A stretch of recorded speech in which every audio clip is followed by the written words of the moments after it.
What's up, Bulldogs? All right, I have a really awesome guest today. I have the one and only Andrew Tate from Tate's Speech.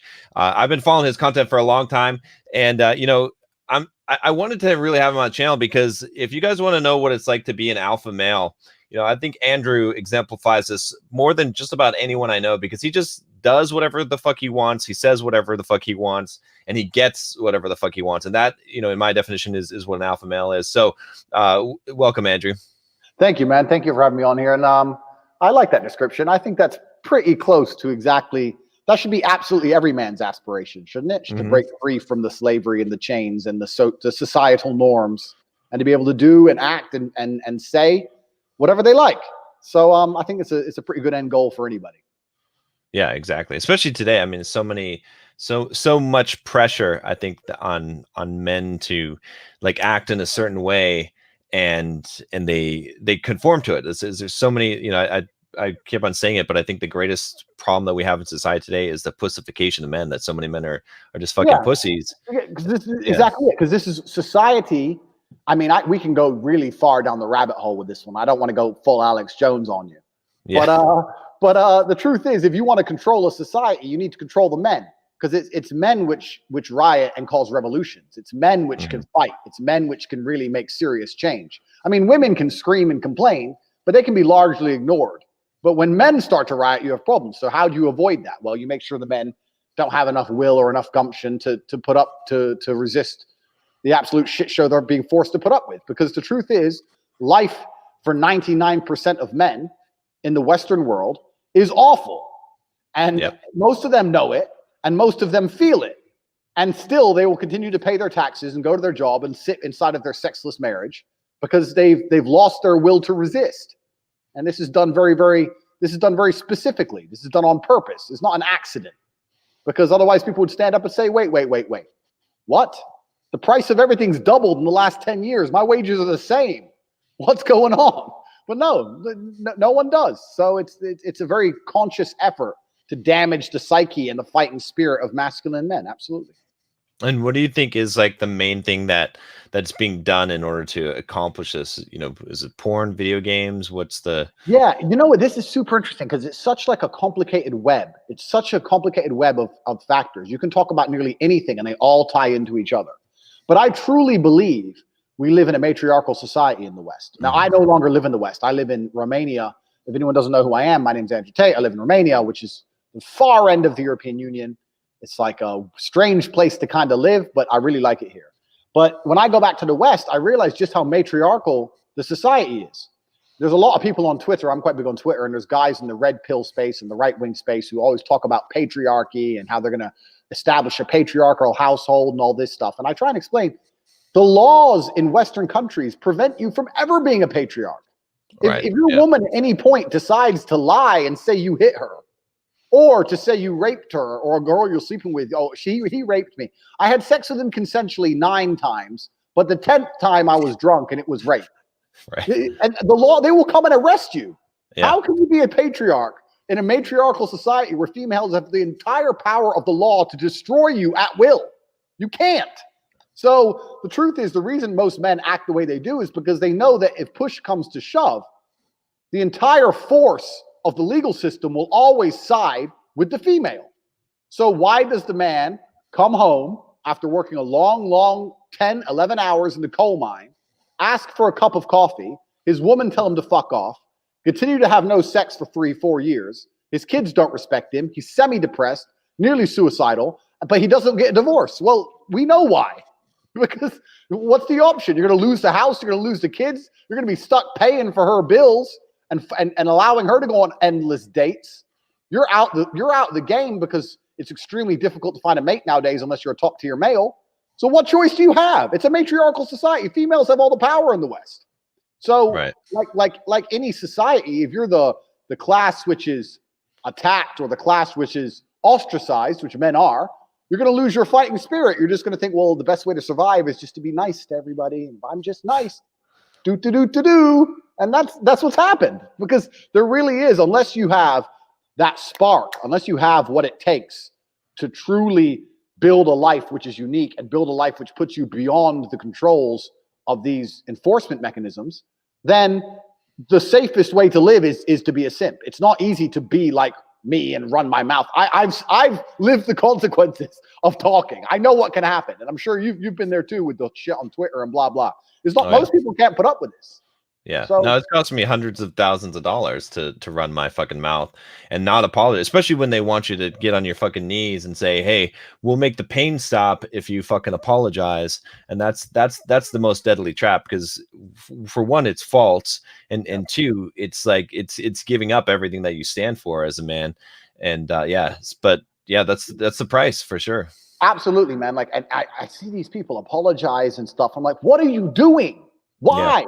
You know, like my biggest ever outrage is when, this was about 4 years ago, is when I was still verified on Twitter before I got banned. And I said depression wasn't real.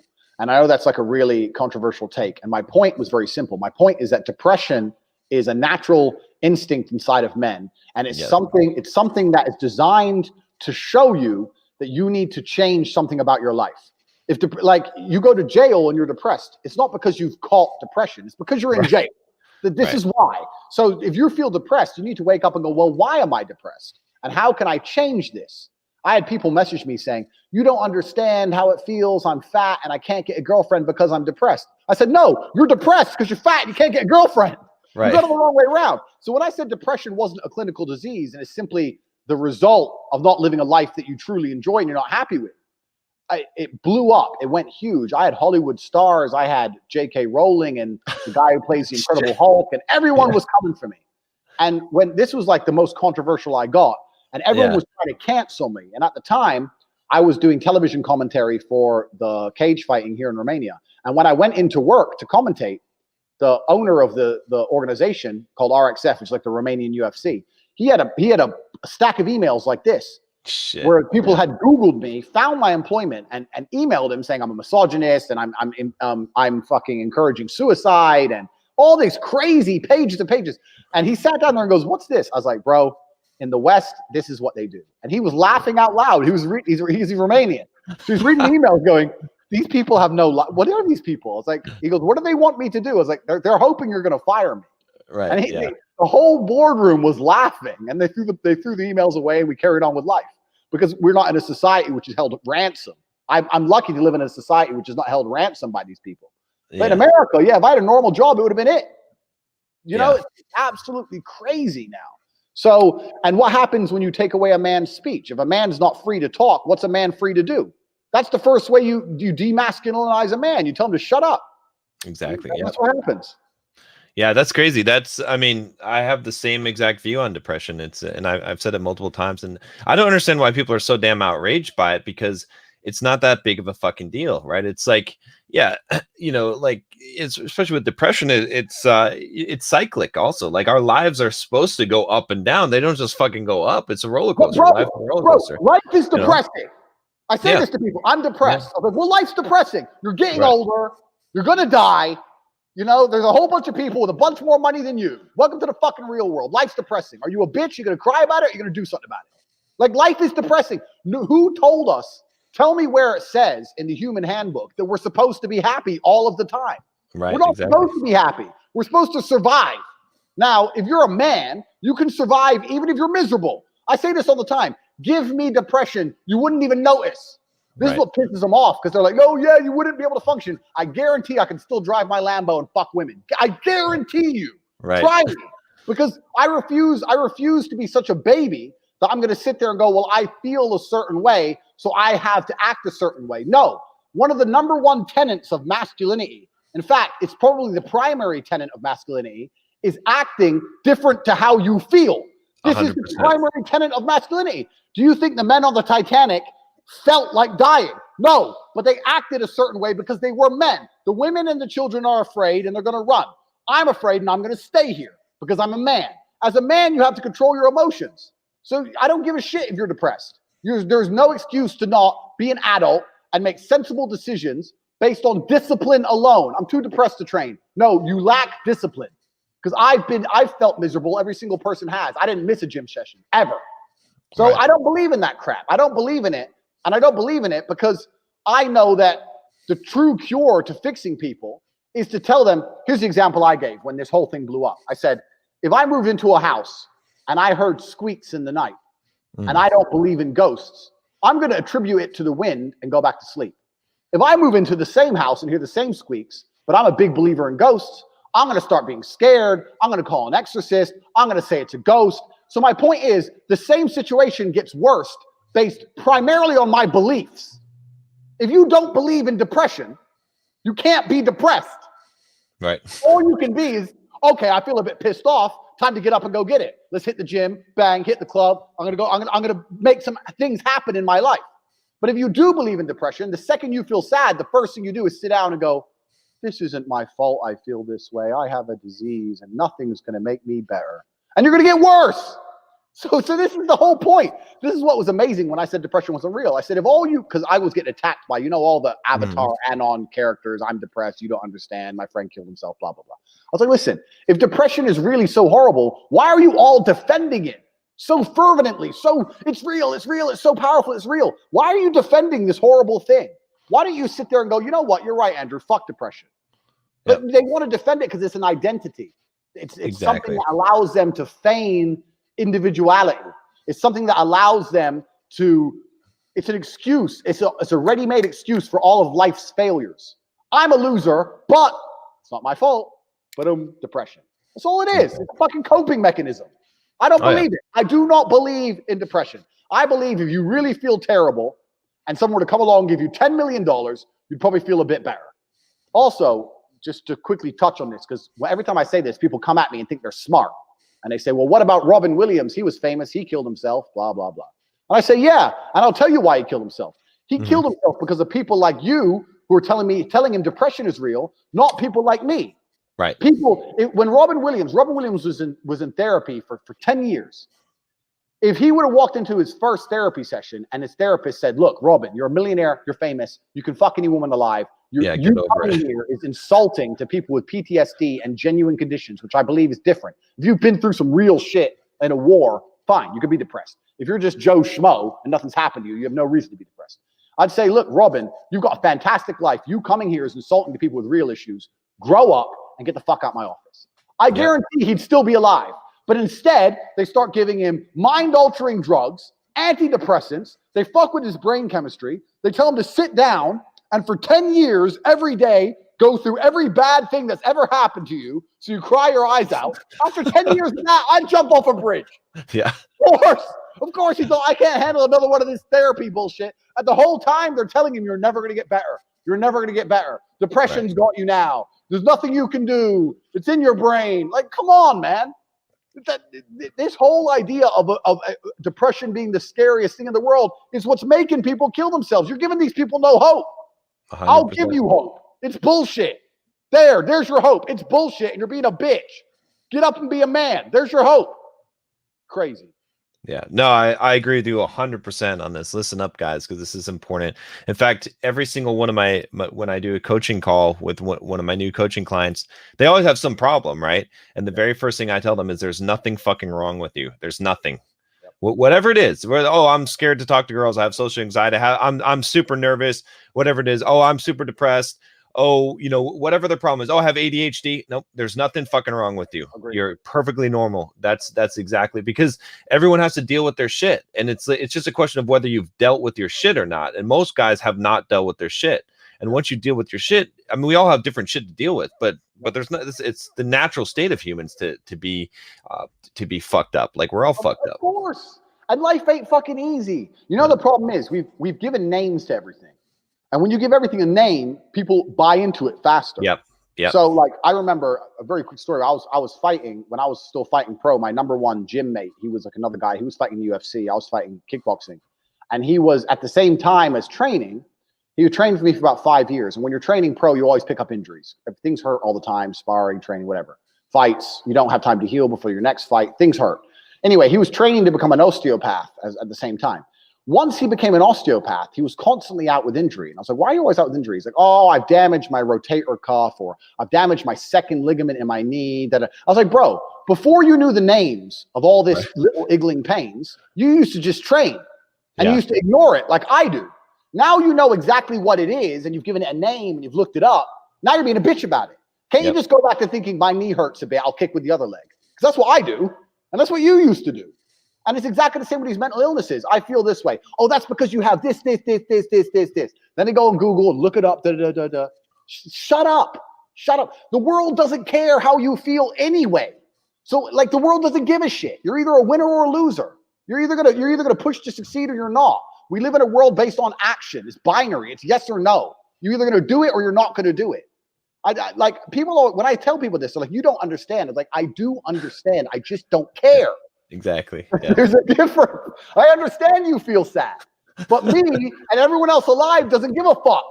Yeah, so you're either going to push forward or you're not. And I think that's one of the most important lessons in life is that nobody gives a fuck, right? It's like and you know, I tell guys all this all the time. It's like nobody gives a fuck. It doesn't matter. Like people will pretend to give a fuck, but no one actually gives a fuck about you, right? They care about themselves. They got too much fucking problems to deal with on their own.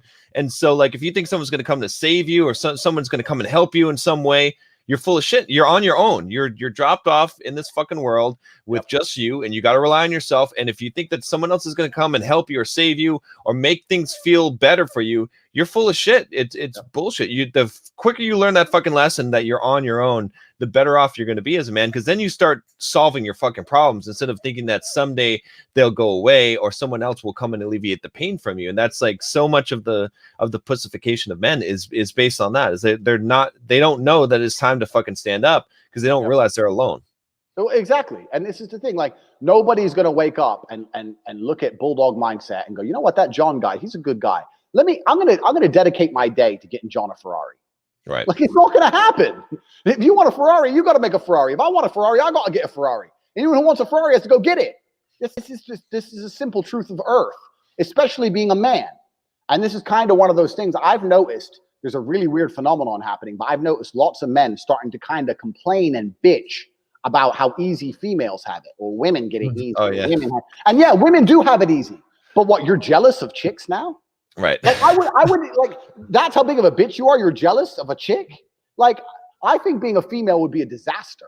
Yeah. Okay. If you're a beautiful female, thank you. If you're a beautiful female, you get some advantages in life. Of course you do, because beauty is a currency. But the idea of actually living life as a female, there's no conquest. There's nothing. I mean, what do you really do? You get a guy, you love your guy. Maybe you get some nice meals, you buy a handbag, you get pregnant at the end. There's no conquest. There's no domination. So being a female would suck, but you're sitting here jealous because a female gets to ride in a nice car and you can't buy one. You're a fucking punk. You're a punk, man. Yeah. And this is the truth about it.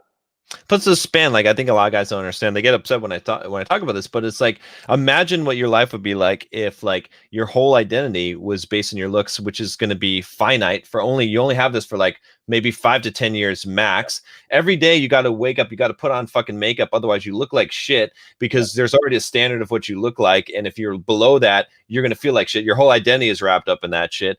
I mean, I don't want that. Fuck, I like to be able to just be me and be a stud based on who I fucking am instead of what I look like or you know. Exactly. As a man, you get to build your character, and that's what's so good. That's what's so good about being a man. As a woman, you're born either with value or without value. A bit of makeup can change it or not, and that's basically it. Surgery, whatever. But as a man, you can build your character from the ground up. You can decide: do I want to be a hard ass UFC fighter? Or do I want to be a rock star?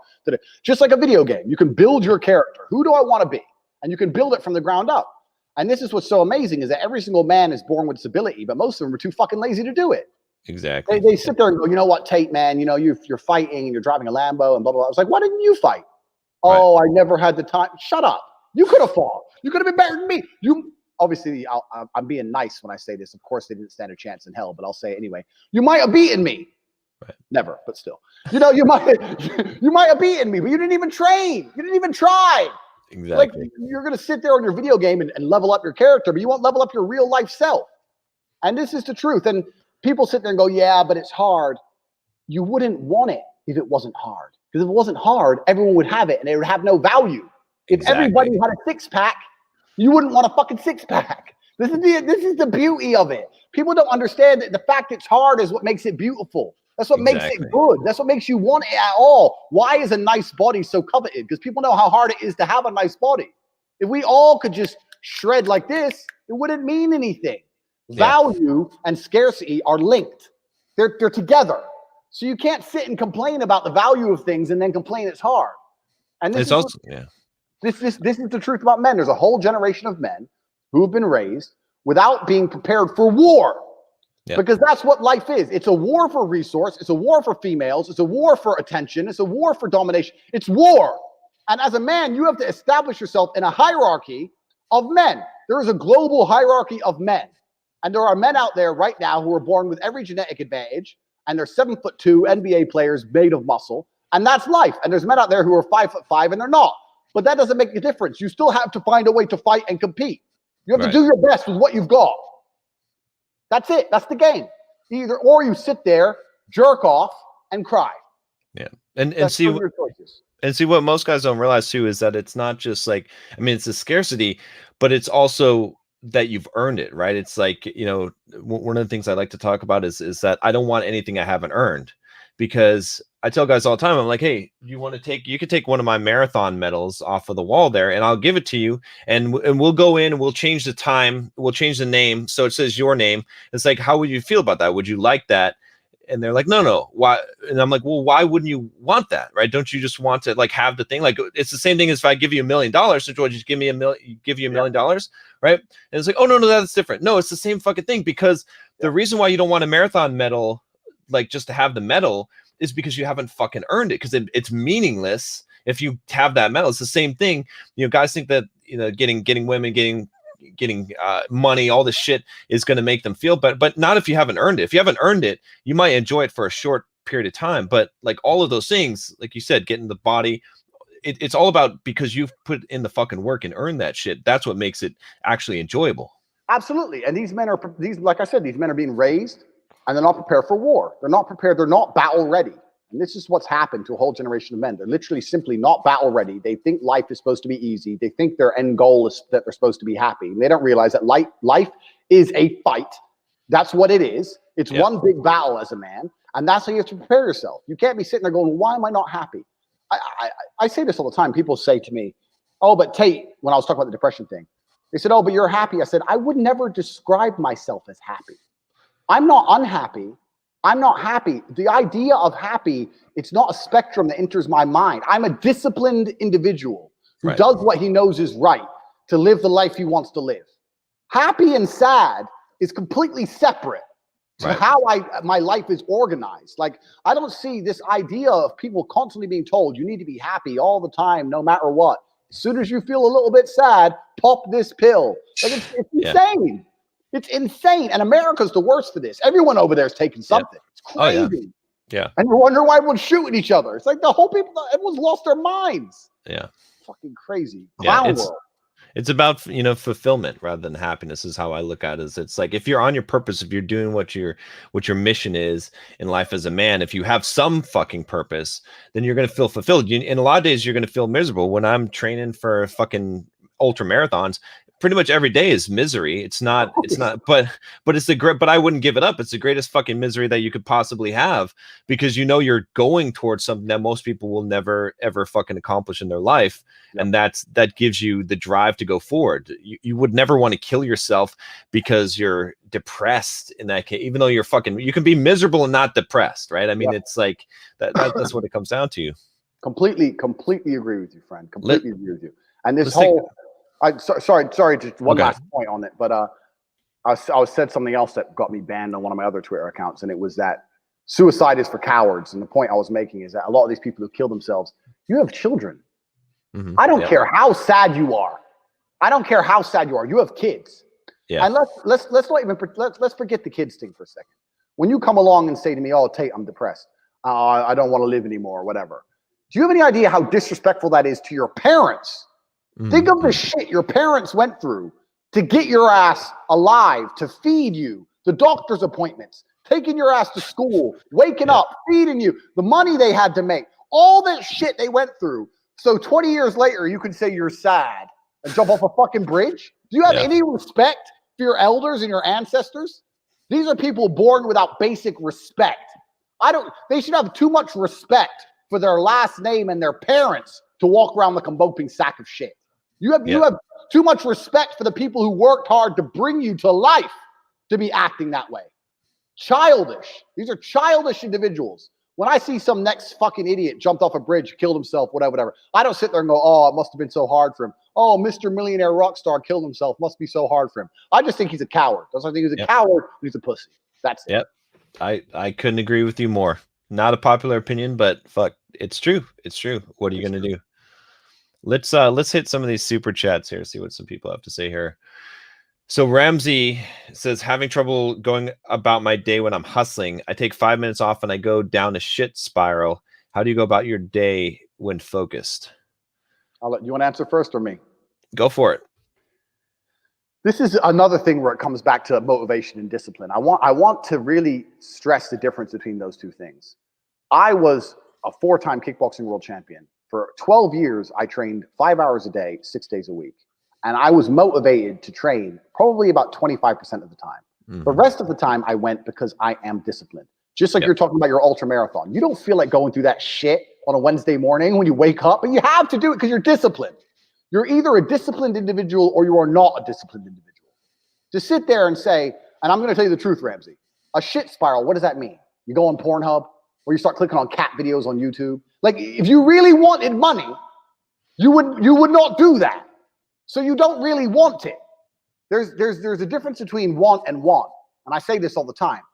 People say to me, I want to be rich. And I say, okay, well, I want to be able to ice skate, but I don't want to be able to ice skate enough to go learn how to ice skate because I can't be bothered. I mean, surely if I could click my fingers and be a figure skater, I'd click my fingers. Who wouldn't? But I don't want to actually go train because I don't want it enough. And this is the exact point with money. Everyone wants money put on their lap. If you truly wanted money, you wouldn't be able to sleep until you fucking had it. Yeah. And this is the point. So you're saying you go down a shit spiral, then you're not cut out to be rich, my friend. Get a job in Starbucks and piss off. Some people, because when I had nothing, I couldn't be distracted. You couldn't distract me from what I wanted. That's who I am. If I want something, I'm going to get it. So I don't know what more you want me to say. I do not need to be motivated. I'm a disciplined person. If I allocate X amount of time to work, I'm going to do it. Now, I do have, not to do a plug or anything, but on CobraTake.com on my website, I do have like a mental focus resilience training program. So if you do want to go through a program, which I put together, which is going to teach you how to be disciplined, then you can go there and buy it. But that is the bottom line answer. It's discipline. You're going to have to work when you don't feel like working. That's how it's going to have to be, or you're never going to be anything. Yeah, I agree 100%. I tell you guys on this channel all the time that the greatest skill that you can acquire in life is to learn how to work without motivation. And that's what it comes down to. Like for me, everything in my life is life or death. There's not a single thing that's not life or death. Every single fucking thing, because that's the only way to maintain full control of your life. If you treat some things as optional, and if you can't execute what's up in your head, your will upon your world. In fact, that's what my definition of freedom. My definition of freedom is your ability to execute your will upon the world. And if you can't do it through your own body, you're fucked. You're in the backseat of a car that someone else is driving. That's your life. I want to be in the driver's seat. So the only way I can do that is to make everything life or death. Every single fucking thing, every single gym session, every workout, every single thing that I need to get done, it has to get done. There's no fucking choice. So you said it perfect, man. You said it perfect about the mindset. Because one of the only things, Ramsey, listen to me. One of the only things in this world you can control is your state of mind. You can't control the weather. You can't control other people. You can't even control your health. You might get a brain hemorrhage, or you might get hit by a bus, or you might get assassinated. One of the very few things in the world you have genuine control over is your state of mind. You decide if you're a disciplined person. You decide if you're a happy person. You decide if you're a depressed person. These are things that in real time you can affect in your brain. This is all you can control on earth. If you can't control that, then you're just a feather in the wind. And life's going to blow you around, and you might land somewhere good. You might land in dog shit. Nobody knows. So if you're going to be that kind of person, then you're at, like you said it perfectly. You have no will, then you're just at the whims of the earth. Who knows? You're going to watch something on TV, and they're going to tell you something, and you're going to believe it, and you're going to march and hold the sign and blah, blah. You're going to be an idiot. Yeah. Your state of mind is what you should be able to control. If you can't wake up and say, today I'm making some money, and actually try your very, very best, and actually stay dedicated to that task. If you can't do that, you're fucked. Yeah. Yeah. I like to think of it as like being a pinball in a pinball machine. Just getting fucking bounce around, right? Like you got to choose. Like if you're gonna be a pinball in the pinball machine, maybe you'll score, maybe you won't. I don't know. Like it's not up to you once you let go of that control. So never let go of that control. Does society want what's good for you? This is the thing. If you don't control yourself, society controls you. Yep. So you have to ask yourself, does what society want for me, is it what I want for me? Is what society is trying to teach me, is that going to be good for me? And the answer in 99% of cases is no. What society wants for you is a miserable tax slave existence. They want you to sit, be a slave, pay all your taxes, wait for Corona to come along and destroy any side hustle you managed to build up over the last 20 years for no reason. And they want you to just vote and be quiet and not break the law and have a sexless marriage and stay home. The society doesn't want anything good for you. Society does not want you to have any adventure. Society doesn't want you to be masculine in any way. Society does not want you to raise your voice. It wants you to be quiet, fill in the tax return. That's all it wants. So if you're not going to control your life, society is going to control your life. No one else is going to control your life. Yep. So you have to have that burning desire. And a lot of this stems from ego. I have long conversations about people talking to me saying I have an ego. And I say, the most successful people I've ever met have huge egos. Yep. Like there's nothing wrong with thinking, you know what, if this is the only body I'm going to inhibit, if this is my only chance at consciousness, I may as well love who I am and what I have. Yeah. What's the point in hating myself? This is it. You know, I have guys come to me and they say, how do I get girls when I'm short? I was like, the same way you get them when you're tall. The fuck you want to do? What do you want to do? You can't do it. This is your avatar. This is what you got to love yourself and be proud of yourself. I'm not saying be a dickhead. I'm not saying be a bad person. But you need to have a healthy ego. You have to have enough masculine energy to think, no, I'm going to get this done. I'm going to do this. I'm not settling for this. I deserve more, et cetera, et cetera, et cetera. This stems from ego. There's nothing wrong with that.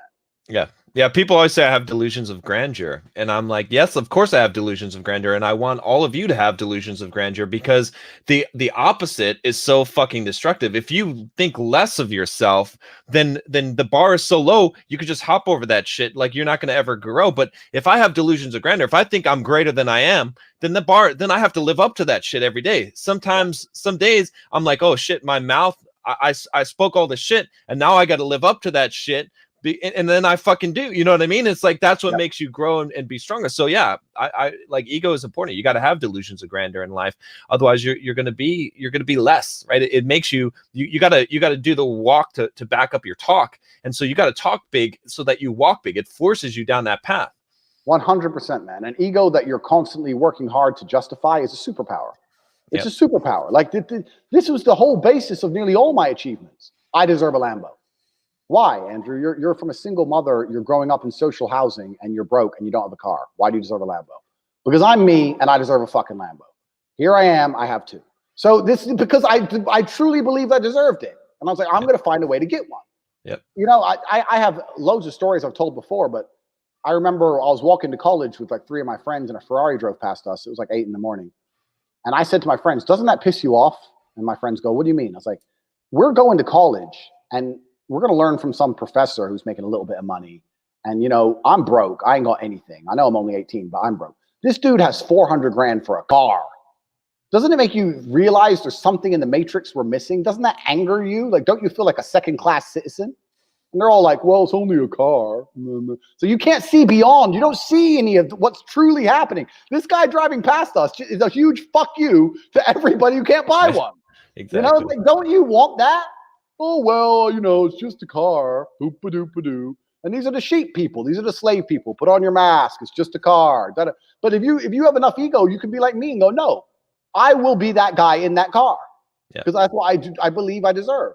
And I'm not saying it's easy. Making money is difficult. It's not easy. But you have to, if it's all you think about, if it's all you try to do, you're going to make more than if you don't think about it and you don't try.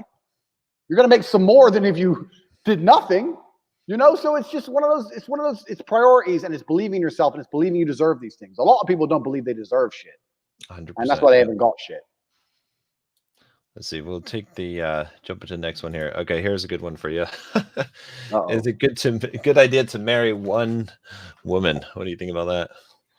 Okay, so my views on this are a bit extreme, I guess. I mean, I'm very lucky to live in a society where I do not have to worry about alimony. I do not have to worry about divorce rate. I do not. And this is a conscious decision. Like I have literally looked at the chessboard of life.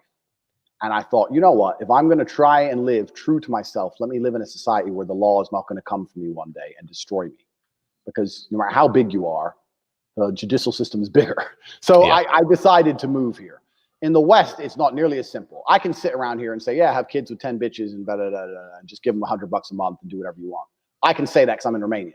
You know, a lot of places you can't do that. I don't think there's anything wrong with being committed to a woman if it makes you happy. Mm-hmm. I don't think there's anything wrong with being committed to a woman. I'm not saying you have to be a cheater to be a man. I'm not saying you have to have women to be a man. You should do whatever makes you happy as an individual. If having one woman and being committed to her makes you happy, good. My point is, you should never allow yourself to be in an unhappy relationship with one woman or 10 women. Yeah. It doesn't matter how many there are. It matters about, are you getting value from the relationship? A lot of men, I feel like, aren't respected in their relationships. And I think respect is the key component of life as a man. If you don't feel respected, you don't feel like a man. The feeling respected and feeling like a man are basically the same thing. If you look at how it works, oh, people respect him. Why? He's big, he's strong, he's rich, he's successful. He feels like a man is respect. If your woman is constantly disrespecting you, then I don't think you should be married to her.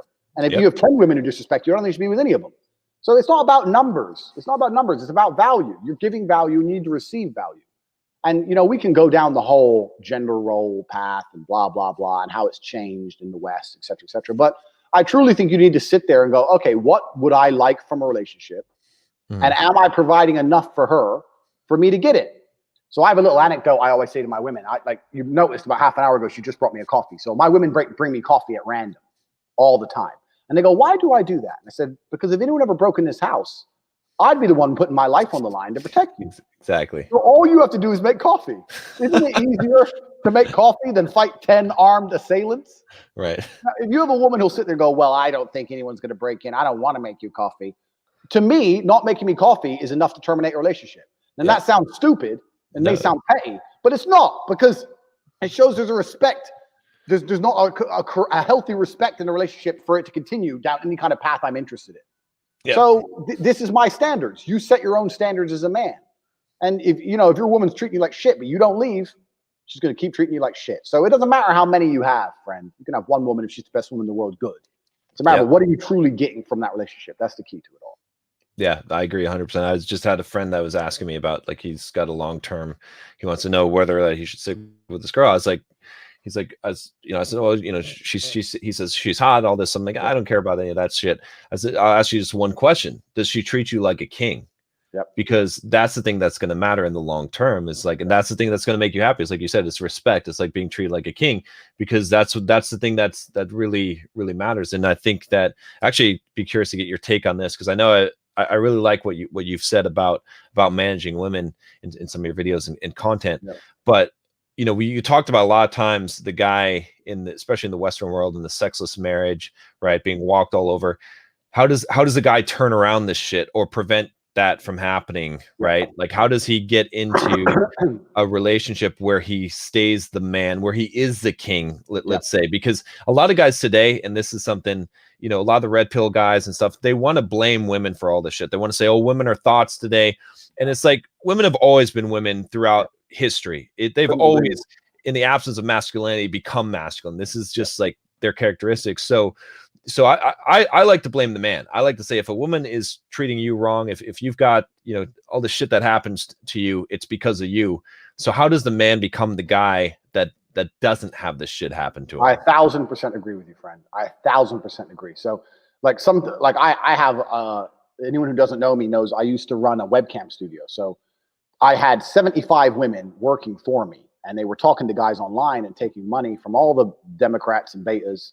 We're sending them money, and the money went to me. This is how I first made big money. So I kind of understand intersexual dynamics from a very unique perspective, because you had me at the top, you had 75 women underneath, and you had thousands of men underneath them giving them the money, which kind of went to me. So it was kind of like a weird dynamic. So here's the truth about male-female relationships. Women fuck men they respect. Mm-hmm. That's it. They don't fuck men they like. They don't fuck men they love. They fuck men they respect. If she loves you and likes you and doesn't respect you, she will not have sex with you. I have women who respect me and fucking hate me but they're here every time I call. So if they respect you, they're going to sleep with you. And this is something that's biological and evolutionary. They fuck men they respect. So how do you make women respect you? Well, first you have to be worthy of respect as an individual. There's no hack. If you're worthy of respect, you're worthy of respect. But secondly, you cannot allow blatant disrespect. So if you allow her to blatantly disrespect you and you tolerate that, then you're setting a precedent, which means, well, why would I respect this guy in the first place? Yep. I say this to guys all the time. I've had loads of guys who come to me for like coaching and stuff, and they say, you know, my woman doesn't respect me, da-da-da-da-da. And I say, look, it's much harder to fix something that's broken than just never let it go wrong in the first place. Right. From the second you got together, you should have been a man, and you haven't got to be an asshole. You haven't got to be aggressive. I'll sit with a girl and very politely say, look, if we're going to be in a relationship, if I'm going to take you seriously, you're not going to have male friends. If you want to hang around with a whole bunch of men, then I'm not going to take you seriously. What do you mean you won't take me seriously? I mean, we can fuck, but I'm never going to look at you as serious material. So it's the idea, the decision is on you. If you want to be serious, you're not going to talk to those guys. You want to talk to those guys, I'll fuck you sometimes. You decide. And I lay it on them. Now, if they choose to keep all their male friends, then that means she's chosen those friendships over me, which means sooner or later she was going to cheat anyway. Like, how long until she jumps on a new dick anyway? So why would I even be upset about it? But most men are too scared to just put the ultimatum down. And you haven't got to put the ultimatum down in some scary, big, brash way. Just be clear. Look, any woman I'm with who I take seriously doesn't hang around with other men. So it's your choice. And this is the point. But most men don't say anything. They let it slide and they let it get completely broken. And they come to me and say, well, how do I fix it? It's like, well, you have to make it not let it get broken in the first place. You need to understand your boundaries and expectations as a man. And you have to set them. And you have to make sure she complies and sticks to them. And if she doesn't, you're going to have to find somebody else. Yep. And this is another thing I talk about being a playboy. I have lots of guys come to me and say, oh, Tate, but I don't want to be a playboy like you. I say, look, if you want to be happily married, the best thing you can be first is a playboy. Yeah. The best thing you can do, because you're going to learn a whole bunch about women. You're going to have a whole bunch of choices to choose for a wife. If you're stuck with one option, the one chick you met, you know, then she might be a dickhead. Some women are just dickheads, you know? Yeah. You know, some women have been fucked too hard, too many times by too many big, scary guys, and they just don't want to listen no more. So, like, being a playboy is important. But yeah, absolutely. For setting your boundaries and stuff and making sure you're not respected, the key is this as a man, and this is the bottom line. Most men are not prepared to walk away. Yep. And if you're not prepared to walk away, you don't have any weapons. Exactly. If she knows no matter what, you won't leave, then what weapons do you have? Anything you say, shouting, screaming, yelling, going out away for a few days, whatever. She knows you're going to come back. You have no weapons. The second, imagine a girl came to you and she said, no matter what you do, no matter how many times you cheat, no matter what, I will never leave. Right. Think of all the shit you do. I know I do. Yeah. So this is the point. So as a man, if you're never prepared to walk away, you're never going to be respected. Respect and the woman thinking, you know what, he might just leave me, are linked. They have to be there. So you have to mean what you say. You have to let her know, look, there's some things I won't tolerate. And if you fuck with me, I'm going to walk away. And if you walk away and she doesn't chase you, then she's gone. But at least you saved yourself a fucking nasty divorce and getting cheated on and all that shit. Just end it then and there and save yourself a bunch of time. But men are too afraid to pull the plug on it because they get addicted to the pussy and they don't believe they can get any more pussy and they get all messed up. And this is one of the advantages of being a playboy. I can leave any chick because I got 10 more. Yeah. So if she doesn't act right, I'll just replace her for the night and I'll feel better by the next day. I go through a breakup a week. I'm used to it. I don't give a shit. And it's just like, this is part of the game. So you have to be prepared to walk away as a man. So you have to look at any relationship you're in and say, okay, I'm a nice guy. I love her. She loves me, but I have boundaries. And if she fucks with them, I'm going to have to walk away. And that's the truth. Otherwise, you're never going to be respected. Yeah, I call it non-attachment, right? Like having this ability to be fully open, right? Because it's not just being a cold, heartless bastard or asshole. It's being fully open, but also at the same time being willing to walk away. Just saying, hey, you know, I'm not attached. Like, you know, I can express myself. You know, can even fall in love. That's fine, but I'm willing to walk away because my worth is so much greater, and I have options, and I'm never going to tie myself up into one single option that I have and put my worth or identity into that. I've been head over heels in love with women and left them and never got them back, and they never knew. Yep. That's life. That's how it goes. I've been head over heels in love with women. I didn't want to lose them, and they weren't listening, so I walked away, and they didn't chase me, and I lost them, but that's it. My honor's intact, my pride's intact, and now I don't give a fuck anymore because time's a healer. That's life. So Exactly. it's better than staying in a relationship which I'm not happy in because she starts acting like a fucking fool. And it's kind of like, I use chess analogies a lot, but it's kind of like chess. If you're playing a game of chess and you're in a losing position, and the only hope you have of winning is a big sacrifice, you give up your queen, and you don't know if it's going to work or not, but it's the only hope. You're better off making the sacrifice even if you lose, because if you don't, you're just going to slowly get ground down and definitely lose in the end. Right. Like, do you love that pussy so much you'd rather delay the breakup by 7 months and lose without any pride or honor? Yeah. And leave without any pride or honor while she cheats on you? Isn't it better just to say right hand in the air, you're not talking to that guy anymore? Like, the end is coming. If she chooses to talk to that dude over you, the end is certain. So can you have enough balls to just say bye and at least leave with your head held high? But this is another thing, man. It's crazy. These men have never been through any kind of emotional trauma. So the idea of breaking up with a woman is big to them.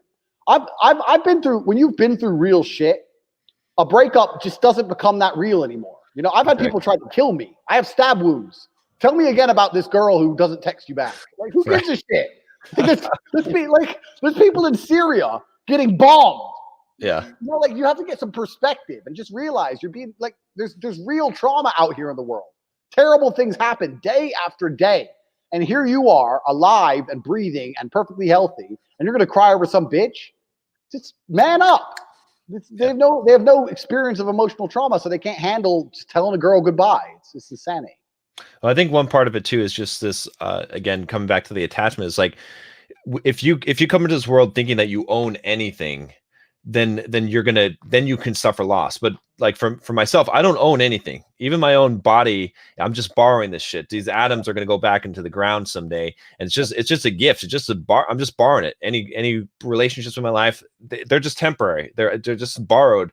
All the money I have, it's all borrowed, right? It's all going back. So none of it's mine. So if you take it away from me, I can't experience loss, because it's not mine to begin with. But if you're trying to like hold, I think so many guys are like trying to grab a girl and hold on to her like they can own her, not realizing that it's just a temporary thing. It's a temporary situation in their life. They don't own her.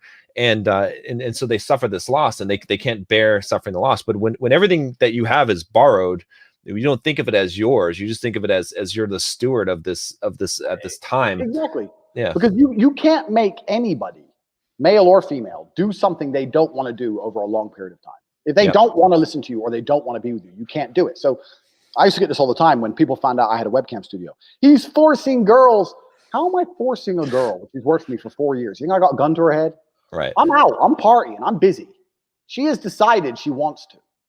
Yeah. Now, I may have convinced her, but not convinced her in a contriving, horrible way. I convinced her in the same way that Starbucks will convince someone to be a barista. Here's your job. Here's your employment. Here's your money.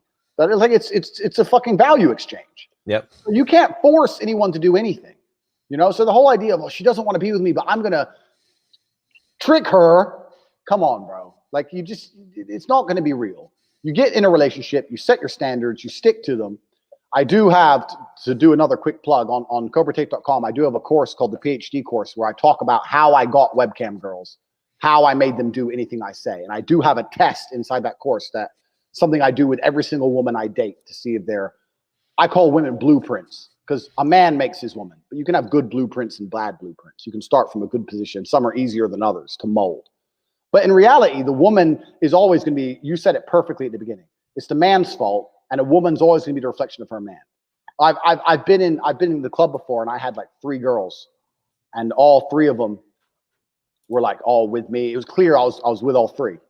And the guys were like, where do you find these girls? It's like, it doesn't matter where I find them. I make them this way. It's not like I don't just find them in some magical village where 3 hot girls all going to share one man. No, I make them this way.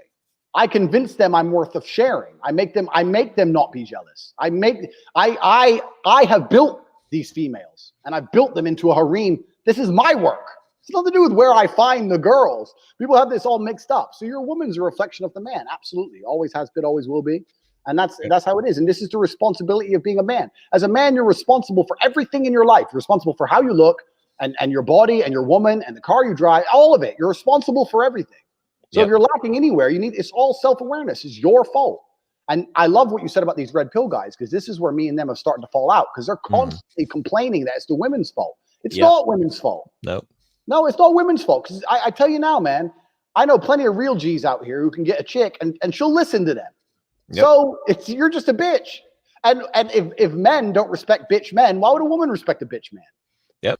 This is normal. I see all the time. You know, I got a perfect example of this girl that I know, and she was with this guy, and she walked all over him, treated him like shit, cheated on him, just treated him like total dog shit, right? Yeah. Then she broke up with him, got with this other guy, treated this other guy like a king, made him food, clean for him, cook for him. It's like, so tell me that this woman is a thought, and this woman that she's a feminist bitch and whatever, all that. You can tell me all that shit, but real men know that women are a reflection of a man in a relationship. And that's how it's designed. That's the whole masculine femininity. Masculine is leader, is rock. Like, women conform to the shape. They're respond, like we say all the time, right? Like in pickup, like, be non-reactive. But so many guys don't know what being non-reactive entails. Like, the counterpart of that is, why do we say men are non-reactive? Because women are reactive. Yep. And that's like, and guys don't get this, and so they always want to blame. It's a victim mindset. That's the one thing that I cannot tolerate, and puts me. I make a lot of enemies on both the feminists and the MGTOW and all those fucking guys. Yep. Hate my guts, because I just will not tolerate the victim mindset. Anyone ever trying to say that it's not their fault, we're gonna have a fight, because I will not tolerate that. I will not fucking coddle you or give you pity on that shit. So completely agree. I had some guy come to me and goes, "Yeah, but Tate, what about BPD chicks?" I said, "What the fuck's BPD?" He goes, "These chicks with like a personality disorder, like narcissistic personality disorder." I was like, "Listen, my friend, I don't know what kind of girls you've been fucking, but when you fuck the girls I fuck, which are 19-year-olds with 2 million followers on Instagram, every single one of them's a fucking narcissist. How are they not? How are they not going to be a narcissist? From the age of 17, they've been getting bombarded with messages from millionaires desperate for their attention and time. How would you not be a narcissist? Just, you know, they're all narcissists. Of course they are. This is natural. But they still treat me with respect, because they know if they don't, I'm going to disappear. So it's nothing to do with the disorder." And he was like, "Oh, yeah, but you know those girls with obsessive compulsive behaviors." I said, "Listen, if I meet a girl who has something wrong with her," and I actually have met girls who are a bit obsessive compulsive, etc., these are the girls who end up being the most loyal.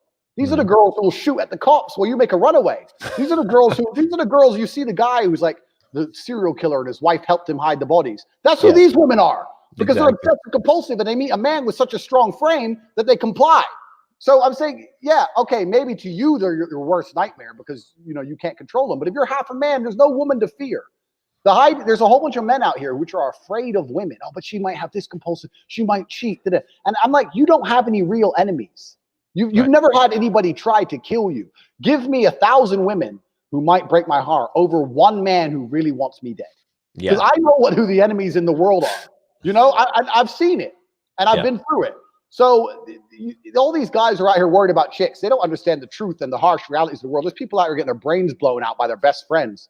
Nipsey Hussle's friend pulled a gun and fucking blew his brains out, not his woman.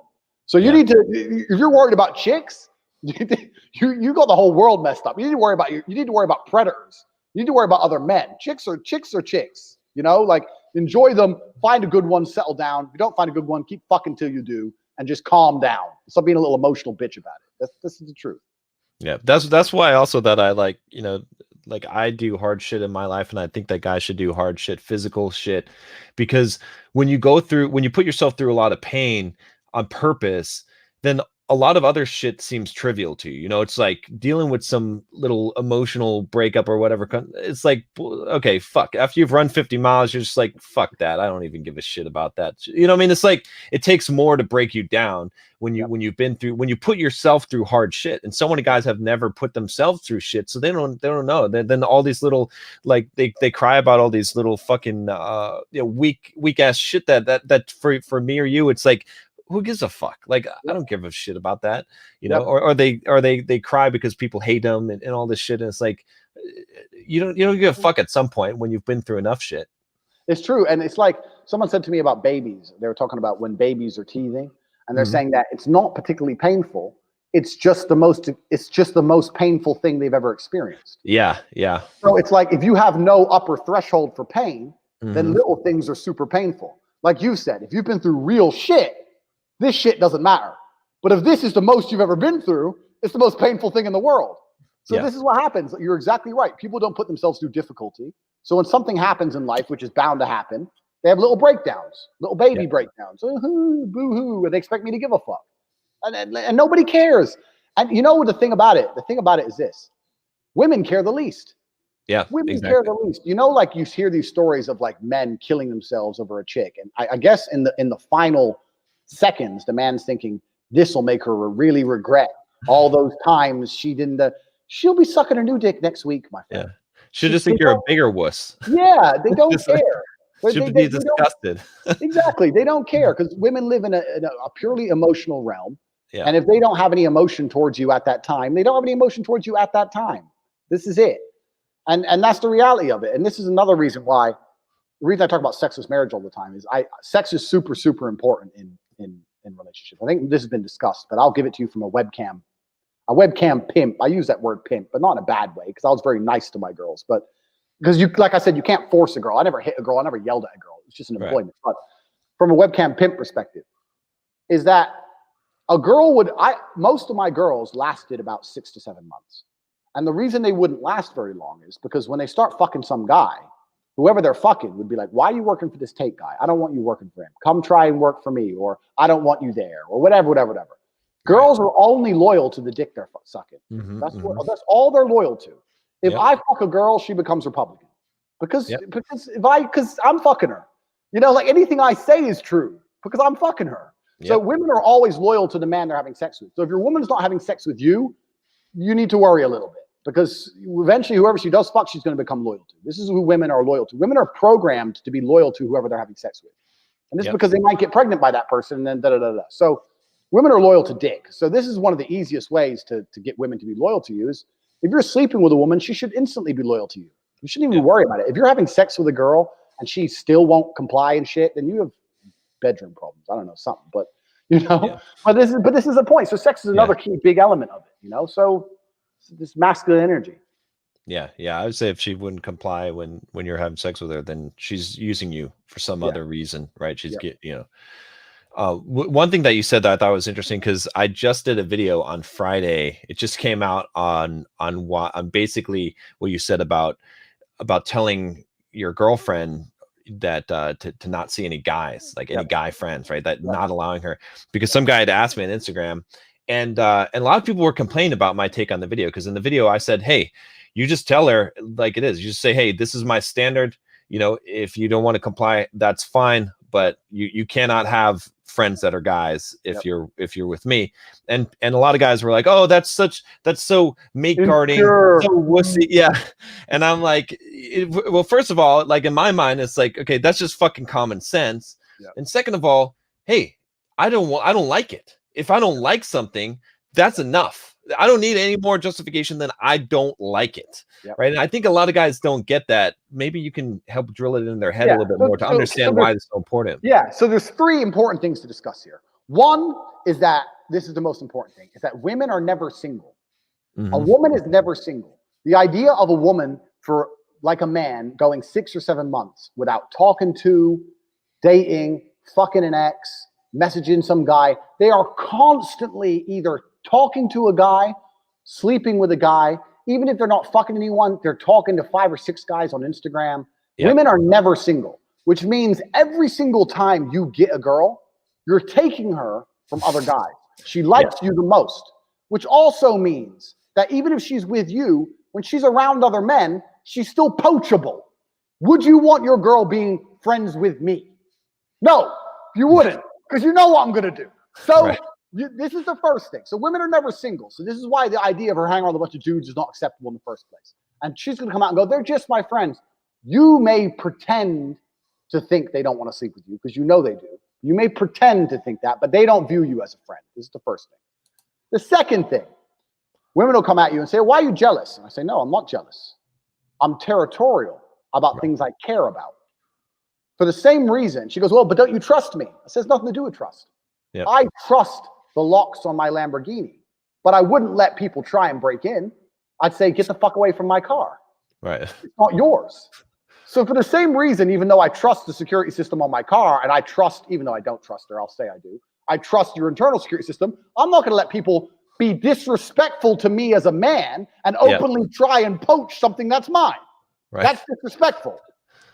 And there's two choices. I either care about you and I'm territorial, Right. or I don't care about you and I'm not. Exactly. You can make the choice. If you really want to hang around those dudes, I'm not even saying we can't talk. I'm not saying that. No problem. But don't expect me to give a fuck about you in the way I could give a fuck about you. And when you tell women, this is one of the key things. When you tell women, I will care about you less if you act X way, it's very hard for them to act that way because they want you to care. Right. They want that emotional energy from you. You're like, you're making a choice that's going to end in a detriment to how much I give a fuck about you. And if they make that choice, you have to act accordingly. If she makes that choice and you keep acting like you love her, then she ain't going to feel it. She has to feel it. You know, this is the second thing about the whole thing that's really crazy. This whole male friends thing. Third thing, it's never been normal. This is some new think bullshit. In the 1960s and 70s, it's never been normal. And I always say to girls, I say, does your mother hang around with a bunch of guys? She's like, what do you mean? Well, your mother's with your dad most of the time. Yeah. Is your mom's with your dad? What would your dad say if your mom went out partying with a bunch of men? Right. I say that, and they actually go, yo, no. They actually, the idea of their mother doing that actually offends them. Right. Like, no, like that's not. So why the fuck are you doing it? Like, what, your mother's a better woman than you? Did she not raise you right? And when you put it on that dynamic, a lot of them actually snap and go, yeah, you're right. But then what they do is, with me anyway, then they go, yeah, but I don't know you're serious. And that's the real issue. Then they come down to, well, do you actually care about me? I don't know you're serious. And I say, well, how can we ever become serious if you're hanging around with a bunch of men? Then I can never be serious about you without looking like a punk. So if you truly believe there's a future for us, you're going to have to make a decision now about whether you're going to act accordingly. Yes or no. And if you lay down those points and you can be quite humorous with it. You can be quite funny. Yeah. But in a very nonchalant way. You can't be, a lot of the people talk about mate guarding and all these red pill guys. And you can't get angry at her. Yeah. Like I see guys go, oh, you're hanging around with them dudes. Right. Then she wins. Yeah. Pissing you off. Then you're insecure. Emotional energy. And now you're insecure. When you say, oh, you're going to hang around with a bunch of dudes. Yeah, I don't normally date girls like that. I like you. I like you. You're cool. But those kind of girls, like, I don't know. Why do you trust me? It's like, oh, it's not about trust. It's just, I don't know. It's not my thing. I just find it disrespectful. I don't like those kind of girls. So now you're telling her she's not a good person. Exactly. Instead of pulling her and trying to grab her, you're pushing her, which is the key. Yeah. Exactly. And now she's like, well, I'm not a bad person. I'm not a hoe. I'm like, well, would your mom do this? Would your mom hang around with a bunch of guys? That's what I'm going to do. I'm just asking. Like, your mom's with your dad. Like, they have a relationship and they had a family, and like, if we're ever going to be anything serious, I just don't think it's normal. It's not the kind of thing I'd be. I wouldn't want my wife hanging around with a bunch of men. Yeah, but we're not married yet. Like, but how can we ever advance towards anything if this is what you're doing? Just keep laying it down, and you'll see they usually comply. Now, if the woman won't comply and she really wants to hang around with those dudes, then she's going to suck their dicks anyway. So then at that point, there's nothing you can do. Just accept she's a lost cause. But you're saving yourself pain later down the road because you're weeding it out early on, right? Because it's not going to change later on. Oh, 100% no. Yeah. And there's no reason for her. The truth is, if a woman truly loves a man, she doesn't want to hang around with dudes. Exactly. She doesn't. I put another thing I put on Twitter when one of my banned accounts. I said, if a woman truly loves a man, she doesn't find other men attractive. Right. And I put this up. And it blew up. And everyone's like, my girl thinks Idris Elba's number 1. It's like dudes coming along saying how their girls fancy other men. It went viral. Right. Like 10,000 retweets. Right. And everyone's calling me insecure. I'm like, I know that if a woman truly loves another man, they're not like men. We can look at a woman still want to fuck her. They don't view men that way. They're like, no, I love him. They're uninterested. Men become like trees. They become obsessed with the one they really love. So if you're a woman sitting there going, oh, I'd fuck him or this celebrity or that. Or right, that, exactly. You have a problem. It's a real problem. You're not insecure to sit there and say, why are you talking about having sex with another guy? That's disrespectful. I don't want a wife to do right, exactly. Yeah. The response to that should be get the fuck out. It's not normal. Because it's so disrespectful to even say that, right? It's like, and it's a test a lot of times. Like, let's see how he fucking reacts to this to see if I say, oh, I would fuck Brad Pitt or then you can't tolerate that shit. It's not a matter of being insecure. It's a matter of having fucking boundaries and standards and saying, hey, I just don't tolerate this shit. That insecure. Yeah. See, what they do is, it's not just with this topic, it's with every topic. To try and stop you acting masculine, they shame natural masculine behaviors. Men have always been territorial of their females since the dawn of human time. Yeah. And now you're going to come along in the last 20 years of fucking crazy land, the clown world, and you're going to come along and say men shouldn't be territorial over their females. When we've always been the same way forever. Yeah. Bullshit. Exactly. It's bullshit. And you're going to try and shame me by calling me insecure. Just like you're going to try and call me immature for wanting to fuck more than one woman. Well, you need to grow up. Maybe I want to fuck about, doesn't mean I don't love you. Maybe I just want to fuck her. I'm not immature. I'm a man. That's how it is. So they try and shame you. That's what they try and do. They try and shame you. And the men who buy it, yeah, I'm not insecure. Yeah, baby, I'm not insecure. Go hang around with Tate. Yeah, I'm not insecure. Go to his house. Like I've seen these dudes be not insecure, and I've seen her swallow cum. So I know how it ends. I know how it ends. I've been on the other side of it 1,000 times. Yeah. So like, see, I think that's the key. It's like if you've been on the other side of it, then you understand what we're saying here, right? Because you know what will happen, right? As a guy. And so the guys that are complaining about this, they've never been on the other side of it, so they don't fucking know. Yeah, that's right. Yeah. And they're also the guys where even if the woman did cheat, they'd be like, "Oh, take her back to the fucking punk." Yeah. So like these dudes don't let the societal imperative, which is feminine led. The societal imperative is feminine led. Don't be insecure. Don't be immature. Let your woman do whatever she wants. Give her no boundaries. Let her run around. Let her hang around with dudes. Let her do anything. Don't do. If you sap that shit up, you're in for a miserable existence. Yeah. Any man who complies with the societal objectives, any man who sits there and listens to any of the shit society tells him is going to be fucking miserable. Yeah. No woman wants a 50-50 relationship. No woman wants that. A woman wants a man she respects enough to hand authority over to. That's what they want. They don't want no 50-50. If you're genuinely thinking, I need to keep my woman happy, it needs to be 50-50. If you believe in this shit, you're in for a wild ride, friend. Because it ends badly 1,000% of the time. Because it's a feminine-led imperative. It's not good for a man to act in any way the way society tells him to. So don't believe it. Can we dispel this real quick? Because Kent says here, gay dudes don't try to bang the girls they are friends with. I get this all the time, and it's like, yeah, I mean, okay, so the whole gay dude thing, this is another one. This is actually one of the good advantages of living in Romania. The gay friend thing is a lot less common because homosexuality isn't so open here. Exactly. Yeah, it's not a big thing. What I find, and I don't want to say anything homophobic because I know a lot of gay guys. I know a lot of very masculine gay guys. Yes. What I find is with some gay guys if she has a friend and he's gay and he's a married gay and he has a boyfriend, and she sees him sometimes, then maybe it's fine. But a lot of gays are interested in degenerate behaviors. You know what I mean? So like, if you're I'm with my gay friend, we're going to the gay pub, the gay bar where everyone's drunk and everyone's naked. Yeah. It's like, do you really want your woman around? Forget the gay part. Like, it's just degenerate behavior. Like, exactly. It's just like, is it an atmosphere you want her around? Like, this is a genuine point. I say this all the time. I said, a woman should never want to see male strippers. The idea of a man swinging his dick around should not be appealing to a female. Like, if she's a hoe, yeah, but most quality women would be like, no, not really. That's kind of embarrassing. Or, do you know what I mean? Like, and I'm not hating on the strippers because they probably fuck at the end of every show. Whatever. Good. Yeah. I'm just saying, like, women aren't interested in a man from a purely physical perspective the way a man's interested in a woman from a purely physical perspective. So there's a bunch of degeneracy that can go down that rabbit hole, which I don't know. Like, I mean, you have to gauge the individual relationship. If she has this gay best friend and she's always with him and he's always running around and there's tons of dudes and dicks everywhere, do you really want her there? I mean, I wouldn't want my chick there. I'd be like, you know what, baby, just stay home. You're not going out. And she'll listen to me. And if she really says, no, I'd rather go to the naked club full of dicks, I refuse to listen to you. Well, then you have problems. So there you go. Yeah.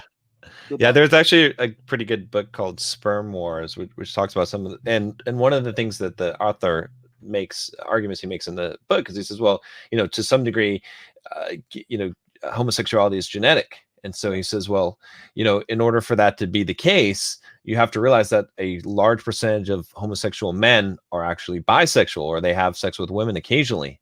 So that's like the dangers is, I mean, sure, maybe this guy's gay 90% of the time, but that 10% of the time when he's hanging out with your girl, I don't know, one night, he's just like, hey, let me try this out. So That's right, and that's how it goes. And this is it. And it doesn't matter about gay or straight. Like if you're man Yeah. enough, you're man enough for your woman. You can fulfill the entire masculine void in her life.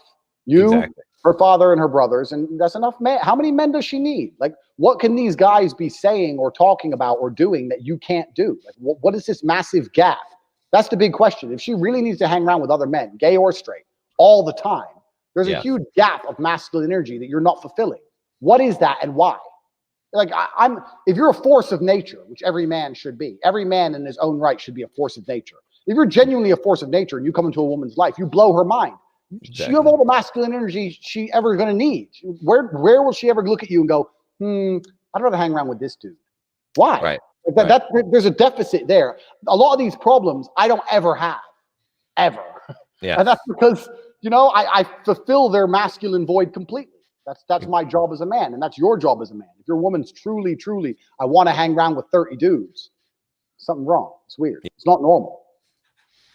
Let me see. I got another. I think I missed. I can't pull this one up on the screen because I missed the time frame. But Andrew K had a $2.99 super chat. He said, "How to deal with hate from simps?" Okay, well, that's a good question, I guess. But I think that you have to understand that. Firstly, arguing on the internet is basically always a waste of time. So that's the first thing. Second thing is that there's a really good saying. I know it's kind of cliche, but they say it a lot. Hate never comes from above. Right. And it's so absolutely true. Yep.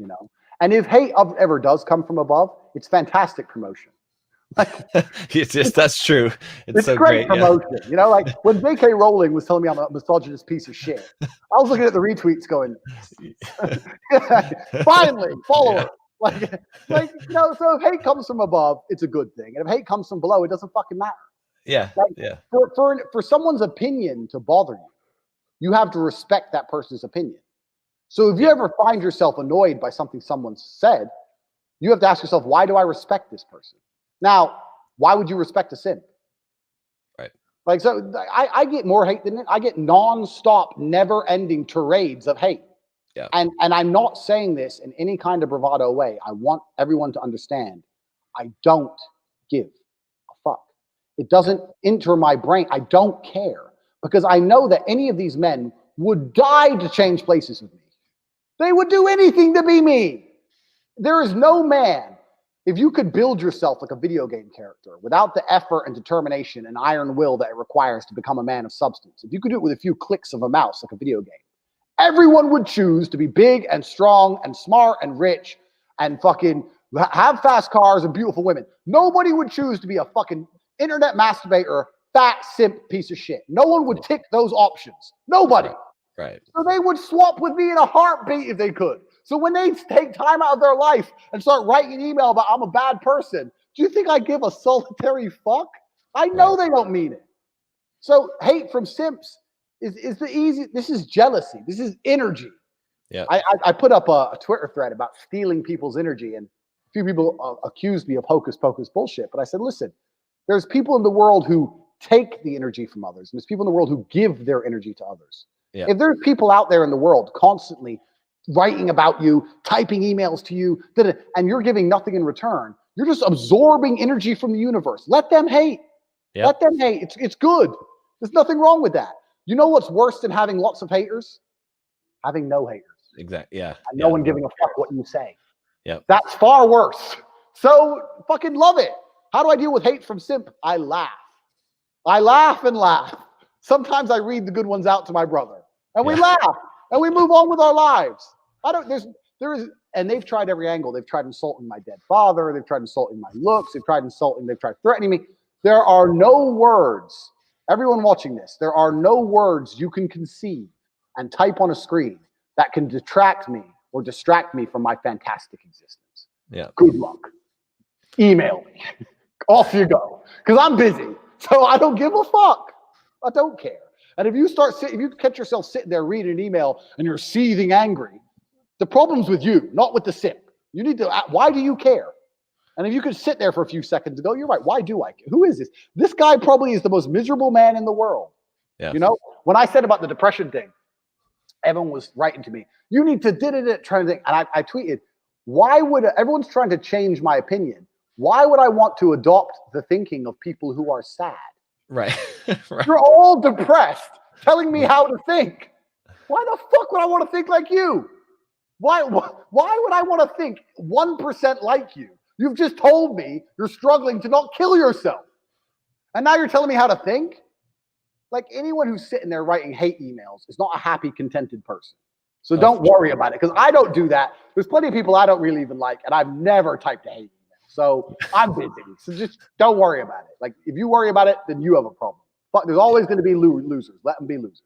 Yeah, no, I totally agree. Yeah, I think a lot of it too, that I mean, I think this is a perfect example, guys, of how you should think about this, the way that Andrew handles this. But I'd say also, like, just so many people are out there trying to please people and afraid to say what they want to say. And like, as a man, you just got to do what you want to say and just accept the fucking consequences of it. Like, some people are afraid to accept the consequences. And if you're worried about haters, if you're worried about all this shit, I mean, you're going to get them no matter what. The question is, like, are you going to get haters because you're saying what you actually want to say? Or are you going to get haters because you're trying to conform to some bullshit societal norm, and you're going to get them anyway? So I'm going to get haters. I'd rather get the fucking true haters. That tells me I'm on the right path than trying to, like, please people and do that bullshit. And then you're going to get haters anyway. So exactly. I mean, if you can say things that inspire people to think of you when you don't even know they exist, you win. Yeah. You win. Exactly. This is energy. This is energy transfer. You win. I get endless emails of hate. It's pure. It motivates me. I love it. You have any? If everyone loved me. So I recently made a stupidly large purchase, and I bought a Bugatti. I put the deposit down about 2 weeks ago. It comes in April. And I put it on my Instagram. Do you think I would have loved putting that video up if everybody liked me? No. I love it that half the people saw it and goes, "That fucking, I hate this guy. This Tate guy, he's always winning. I fucking hate this guy. This is what makes life fun. This is what makes it interesting." I would be devastated if all my haters disappeared. How boring would that be? Like, it's absolutely, and you're never going to win without attracting the hate of people who can't win. This is it. Okay. They're going to try and drag you down. They're going to try and drag you down. Don't buy a Bugatti. What a waste of money. You could have given it to charity. It's like, bro, shut the fuck up. Like, just let these people hate. You need to enjoy the hate. You need to turn it into power in real time. Like we said earlier, the only thing you control is your state of mind. Every single time you get an email of hate, do 100 press-ups and smile. Bang, there. Now you're going to be in fantastic shape and you're going to be happy. It's like you set the parameters for your own life. Fuck these. Like, and this also goes back to what you said earlier, which was perfect. You haven't put yourself through hard things if you're worried about emails from idiots. Yeah, exactly. Literally. Like, people have tried to kill me. I'm not worried about an email. It's fine. It's fine. Like, I've been in the cage. You've run a fucking 100 miles. Who gives a shit about an email? Who cares? Right. It's not real. And a lot of this is down, society is trained people, to conform. And there's something natural inside of humans that make you want to be liked and conform, But it's not the way to be. It's not a happy existence for a man to just bend and sacrifice his entire worldview to try and hope that he's accepted as one of the sheep of the flock. There's no happiness there. It's amazing how many people have this mindset, though, because I did this video on Jordan Peterson. Again, I'm not totally against Jordan Peterson. I like a lot of things that he said, but I think it's hypocritical that he's advising people on their lives and he's on all these fucking depression medications, and then he gets addicted to drugs, and he's supposed to be a fucking psychiatrist. So anyway, so I pointed that out, and some stuff with his daughter as well that I thought was ironic, or like hypocritical concerning his stance. And oh my God, the Peterson fanboys came in full force. And it's like, I think the video has like 13,000 downvotes to like 1,000 upvotes. And the most common thing that people say in that video is they say, you see how many people have downvoted this video? Clearly you're wrong and you should take this video down. And I just thought that's amazing that that's the most common comment on the video, is that people think that if other people disagree with you, you must be wrong and you must change your viewpoint to conform to theirs. And that was the thing that made me, I was like, wow, so many sheep here, like that like I never would even consider taking a video down because it's disliked. Like it just doesn't even fucking occur in my mind that I'm going to gauge the success of myself based on whether other people like it or not. I'm constantly looking at, do I like this shit? Do I like what I said? Do I like what I did? Like my only point of origin of reference is myself and my own judgment. And Absolutely. it's like so many people are so fucking just looking at the crowd and what other people have to say in order to get their point of origin. And it's like, you cannot be a man and allow other people to determine what is good or what is valuable in your life. Yeah, exactly. Because society is going to lead you into an unhappy life anyway. So you can't conform. And I'm going to agree with you there about Peterson. He said some good things, but I'm super against any kind of medication designed specifically to alter your brain. I don't think that's the way to exist. I know, and I have history of mental illness in my family. In fact, I have a few members of my extended family who have bipolar and a few other things. And outside of complete schizophrenia, where they really are a danger to society, right. I have a few members of society that have a few members of my family which have a few personality disorders, and they are personality disorders, and they are strange to be around. However, I've told them over and over again, don't take that pill. Just don't take it. Look, you're a bit kooky, whatever, but this is it. And the truth is this, is that these people exist in every country in the world, but only in Western countries we pop them full of pills. In Thailand, they'd be like, oh, uncle, whatever, he's a bit weird, but he's harmless. And that's it. Like, but it is crazy to preach mental strength and then pop yourself full of pills. I have to agree with that, and I've always said that. So I'm not going to I'm not shitting on the guy. I like the guy, but you're right. Yeah. You can't preach mental strength if you're going to take pills when bad things happen. You can't do that, and bad things happen to everybody. But one of my tenets of manhood, no matter what happens to me in my life, I will never, ever take an antidepressant. I'd rather be depressed. I don't know how that's going to affect my brain. Nobody knows how it's going to affect my brain. Nobody even knows. These things have been around for 20 or 30 years. You can't do a study. 20 years, we don't know how many people have killed themselves. It might cause more depression, more suicide. Nobody even knows. All these people doing the school shooting and crazy shit are on drugs for this stuff. It's not like no one knows the true result and the true effect of this stuff. It's better the devil you know. I understand my brain. I've lived with it this way my whole life. I'm going to keep it this way. Altering it with chemicals is always going to be a mistake. I think it's always going to be a mistake. And I'll never, ever tell anybody to do that. If you want to alter your brain with chemicals, run 100 miles. There's your endorphins. Right. There's your endorphins. Exercise is a mind-altering activity. There's your mind-altering chemicals. Get to work. Stop trying to pop pills and cheat. That's all it is. Fact, shortcuts and hacks. There's actually a really good book I read recently about it. Trying to find it here. It's on Audible. It might be called might be Lost Connections. I think that's what it is. It's actually written by a very leftist guy. Yeah. It's called Lost Connections. It's Johan Hari. Yeah. So he's very leftist. He's extremely leftist. Yeah. But he wrote a really damn book, Lost Connections, on antidepressants and how they don't actually work, and how all the studies show that they don't actually work, that they actually make things worse in a majority of cases. And so I think I said the depression shit about a year before that book came out, and I was the worst man in the world. And then he released a book and confirmed it. Right. But he's on the right side. He's on the left. So exactly. So he's allowed to say it. We're not allowed to say, grow some balls. That's against the rules. Yeah. And this is the thing. And this is one of the things about society. This is one of the reasons why society is falling apart. It's because they keep telling men, it's okay to cry. It's okay to be a bitch. It's okay to be sad. Right. And what they don't understand, all these leftists, which are men with low testosterone, and women, which have no testosterone, what they don't understand is that men have a natural, it's something we've evolved with. It's something we need. We have a natural capability for violence. This is something that's inside of men because we had to defend our societies and defend our people we cared about. We have a natural capability for violence. So the reason that society is now safe is because we resist our urge, which is a natural capability for violence. If someone comes up to you and calls you a dickhead, you may feel like smashing them straight in the face, but you don't. You'll say, well, why am I a dickhead? Or you're a dickhead too. Or there'll be a little bit of exchange before it might get to that point. But the point is this: when you tell men to remove self-control over their emotion, oh, you can cry if you feel sad. Right. When you tell men to remove control of their emotion, you don't just get a bunch of crybabies. You also get a bunch of violent men. These are what these school shooters are.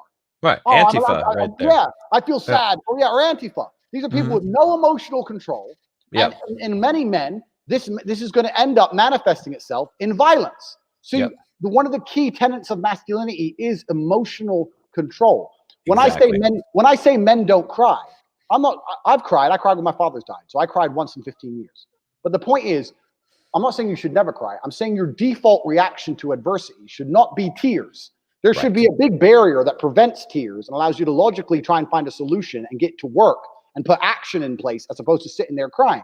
And when I say men don't cry, like, oh, you're toxically masculine, you're insecure, real men cry.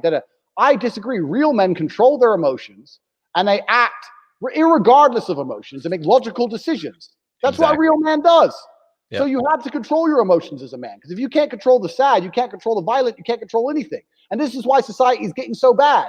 All these men are told not to control themselves. And everyone's sitting there going, why is everyone killing each other? I wonder why. Well, because we get pissed off. And that's what happens. You know, so huge amounts of self-control is required to exist inside of a society as a man. And we need to be teaching men to be self-controlled. And you can't teach a man to be self-controlled if you start popping pills the second you're sad. That's not self-control. Exactly. So the whole thing is fucked up.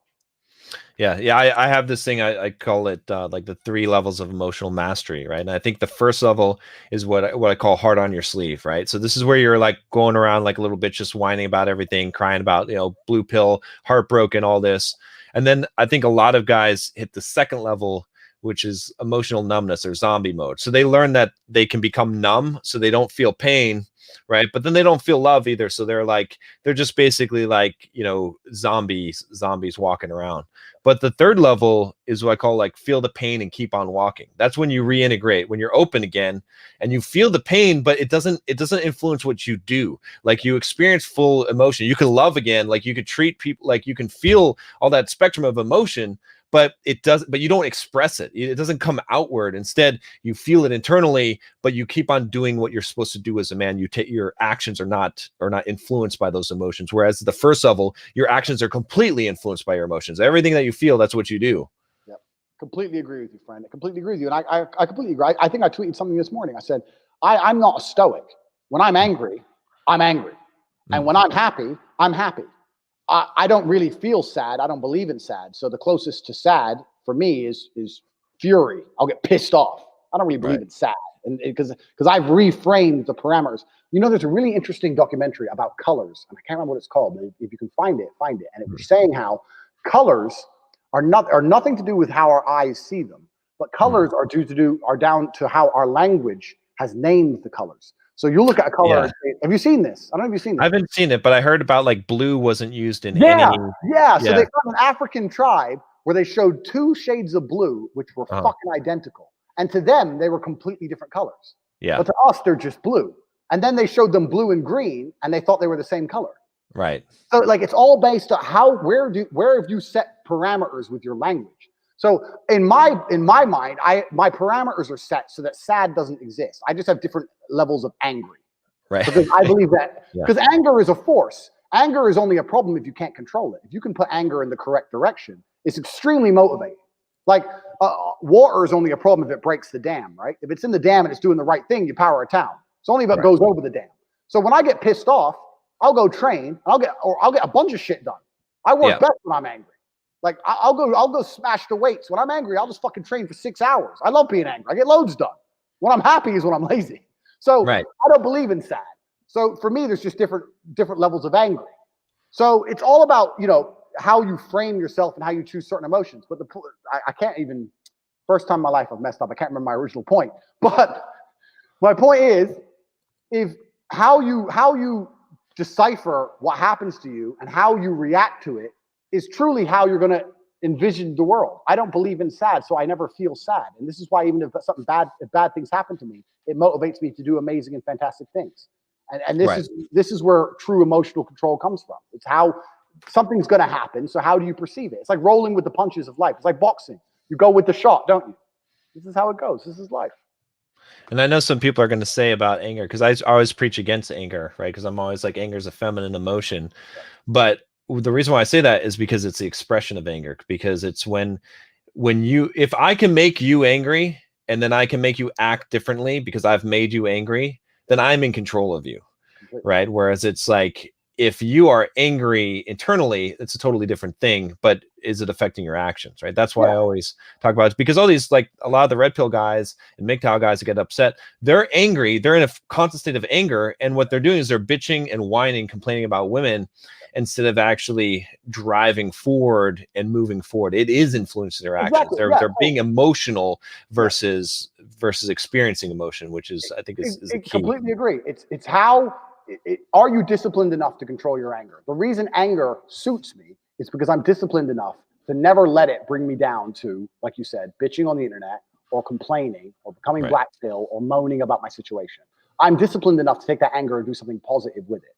So anger is a fantastic emotion. If you have enough self-discipline to focus it in the correct direction, fine. Most people, when they get angry, it consumes them. And then that is absolutely feminine. That's what females do. They get angry and they start screaming, and it consumes them. I'll be angry with a smile on my face. Right. So, it's like, I'm angry now. To me, it's just fire. It's just internal, energy. But yeah, absolutely. Anyone who can control your emotions at a whim, then they have control over you, don't they? So you have to be careful with these kind of people. And this is how the whole world is influenced. How do they make Black Lives Matter march? Well, they make them angry. Exactly. You make people, you control. This is how you control people in real time. This is what everyone does. This is a natural human thing. So you have to have enough self-control to, if something affects you, you at least put it in a positive direction. Absolutely. And I'm sure you can relate to this as a fighter. Like, I always tell guys, like, when I am getting into confrontation with another guy, if he's screaming and yelling at me and bouncing around and trying to shove me and all this shit, I'm not afraid of that guy, because I know I can kick that guy's ass. But if he's silent and he's calm, then I'm like, hey man, maybe I should buy you a beer. Let's talk this out, because I know, right? It's like, because that anger is a tell for me. It's like a guy that gets fucking angry when he's ready to fight. He's inexperienced. He doesn't know. He's gonna go. I can manipulate him in the fight as well, because I know I can push his buttons, and I know he's not gonna be there. But is that? I mean, obviously you have a lot more experience than me in this area. Do you find completely true. And what you'll find with a lot of posturing, especially before fights, is what they're hoping to do is scare you away from the fight, because they don't want to fight. Right. Like if they really wanted to fight, they just punch you. Right. What are they screaming? Right. Like the people I've seen and the people I know who are genuinely about that life, they don't say anything. It's just like blah blah blah blah, leave it, blah blah blah. Do you know what I mean? They punch him, just smash his face, done. Now it's over. Exactly. You know, so even in like I about 5 or 6 years ago, when the guy tried to kill me, I had someone tried to stab me to death in a car park. And if you know anything about London, you know they have like 35 stabbings a day now. It's out of control in London.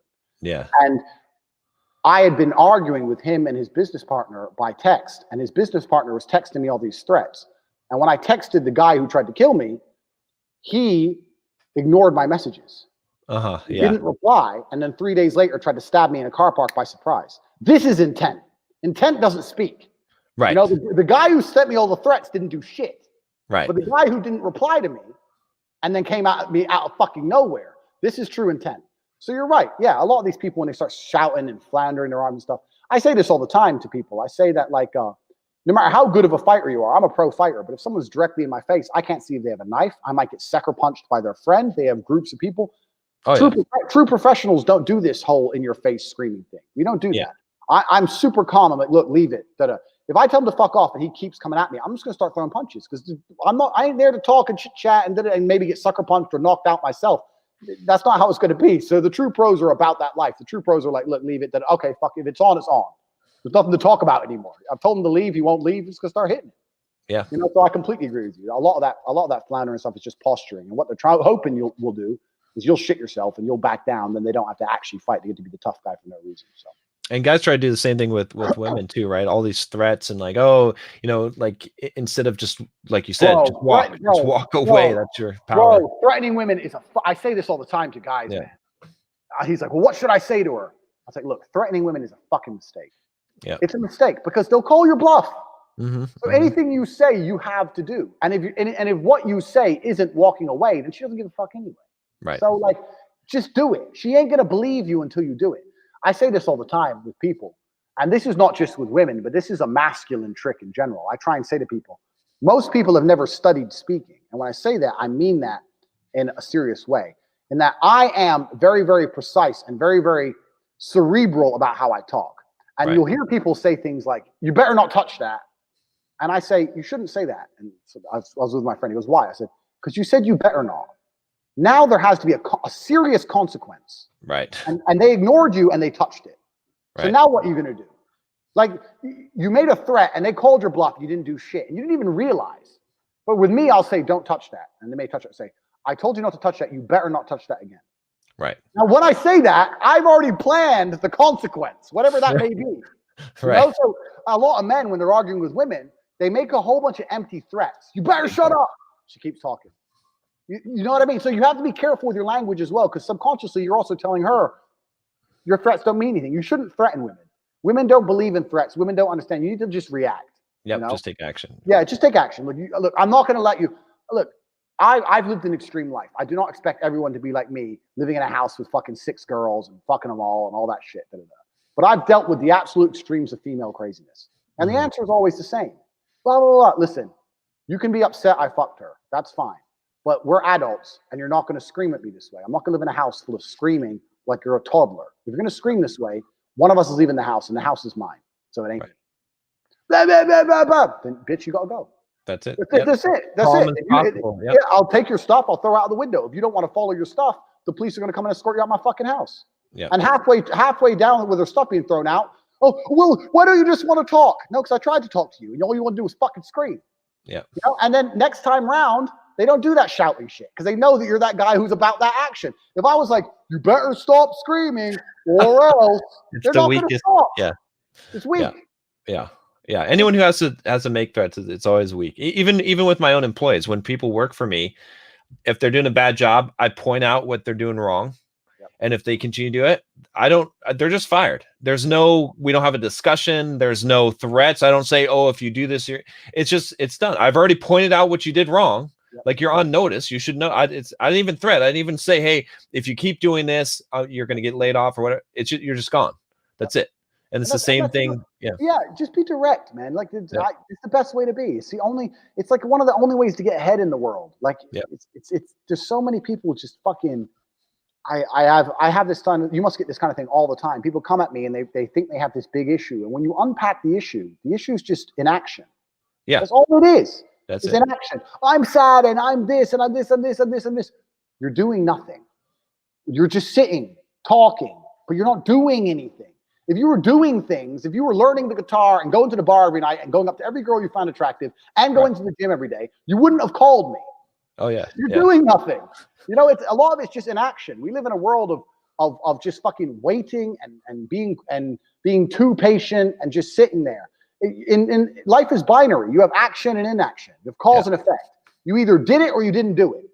You know, I can talk about going to the moon for the next fucking 10 years. I'm not an astronaut until I've been to the fucking moon. So this is the reality of life. You're either an action taker or you're not an action taker. So completely. This is the only way to be with people in general. It's the only way to be. I get a lot of guys that are coming to me because they're addicted to porn and masturbation, and I'm like, you're just not fucking. How do you even have fucking time for that? Like, it's like, I don't have fucking time for that. I'm too fucking busy. I'm like doing shit all the time. It's like, I don't have time to like open up a browser and be like, okay, let me grab my tissues and shit. Like, I got shit I'm doing all the time. So the answer is just be fucking busy. Like, your life should be so fucking busy. You should be like, I don't have time for all the shit I want to do in life because life is so fucking short. I don't know how you have time to just fuck around. So it's crazy. They have complete lack of self-control and they neglect important things for this dumb shit. And then they want to sit there and pretend that somehow society owes them a female. You know, this is another thing about those red pill guys. They're always saying, we're gonna fix women and women, da da da. I am very happy we live in a society where women don't fuck losers. Mm-hmm. Like, like, why would I want that? Right. Because I'm at the top of the fucking food chain. So why does it benefit me for women to go, look at this nobody who doesn't try very hard? And I'm beautiful, but you know what? I'm going to go and be with it. Like, why would that benefit me or society in any way? It doesn't. Like, society is competitive. It's always has been. And I think it should be. And I really do. And another thing you'll see a lot of these guys hating on, well, she's stupid. She's pretty, but she doesn't know anything. Beauty is just one of those things. It always has been coveted. Fucking wars were fought in ancient Greece over beautiful women. Some are just born hot. Maybe they're dickheads, but they're born hot. That's how it is. Don't be a fucking hater. Just get in the game and find one for yourself. Well, it's also good. It's like, I think it's one of the best times for guys to be alive is because the competition is so low, right? I mean, think about like being alive like maybe 1,000 years ago when men were men and you had to actually, and you didn't have upward mobility, right? Today, like all you have to do, 80% of women want the top 20% of men. And fuck, I don't even want to be top 20%. It's like, how hard is it to be the top 5% of men? 1 out of 20. Can you not be better than 19 men? I like, it's so fucking easy. So fucking easy. And the prize, like, and the thing is about what you said is like, I like society being that way because the prizes go to the fucking winner. If you can be the 1 out of 20, if you can be the top 5% of man, you get everything. You get the entire thing, rather it being equally distributed, right? Yep. So it gives you a goal to go for, and it's so fucking easy with how many pussies there are today that claim to be men. It's easy for any guy who really wants to get in the top 5%. It's so fucking easy because 95% of guys will never try. Yeah, exactly right. And this is another thing that blows my mind. I see all these red pill guys and manosphere, They talk all tough, but then when it comes to females, they're socialists. Like you just said, they want to all evenly distributed. They're all socialists when it comes to females. No, we live in a capitalistic society. The winners win and the losers lose. And as a man, the greatest thing about it is that you get to build yourself into a winner. All you have to do is put some fucking effort in. There's no reason why you can't put effort in and become something of value. As a man, you could be born ugly as fuck. Doesn't matter if you're big and important and strong. Doesn't mean anything. It doesn't. You could look like a monster. If you got big arms and people respect you, you're fine. Yep. So everything's fine. Like as a man, you got the ultimate cheat code. You can be whoever you want to be. All you have to do is get up off your ass and do it. But if you're not going to do it, like you're going to sit there and jerk off all fucking day, what the fuck do you want? Like, I say to these guys, I say, if you were a beautiful woman, would you date you? Right. Considering all the choice you have in the world, would you date you? You know, you're hating all these chicks, but let's be honest. If you were in their position, you wouldn't touch you with a fucking barge pole. Right. So it's absolutely self-inflicted. And guys complain today that it's like, oh, it's Instagram and dating apps and all this stuff and so much female validation. And to some degree, like I can see it, but it's not like things haven't always been like, I mean, back in the feudal days, the fucking king was like, okay, line up all the peasants. I'll take that one, and that one. And he picked all the hot girls out of the fucking peasants. So it's like, and you're a peasant. What the fuck are you going to do? You have no chance. Like there's you're just getting what's ever left over if you're lucky, or probably most guys at that time in history didn't even fucking mate at all. They just didn't pass on their genetics. They never had any sexual experience. And so it's like, even though maybe some things are hard today, it's still the fucking golden era for guys that get their shit together.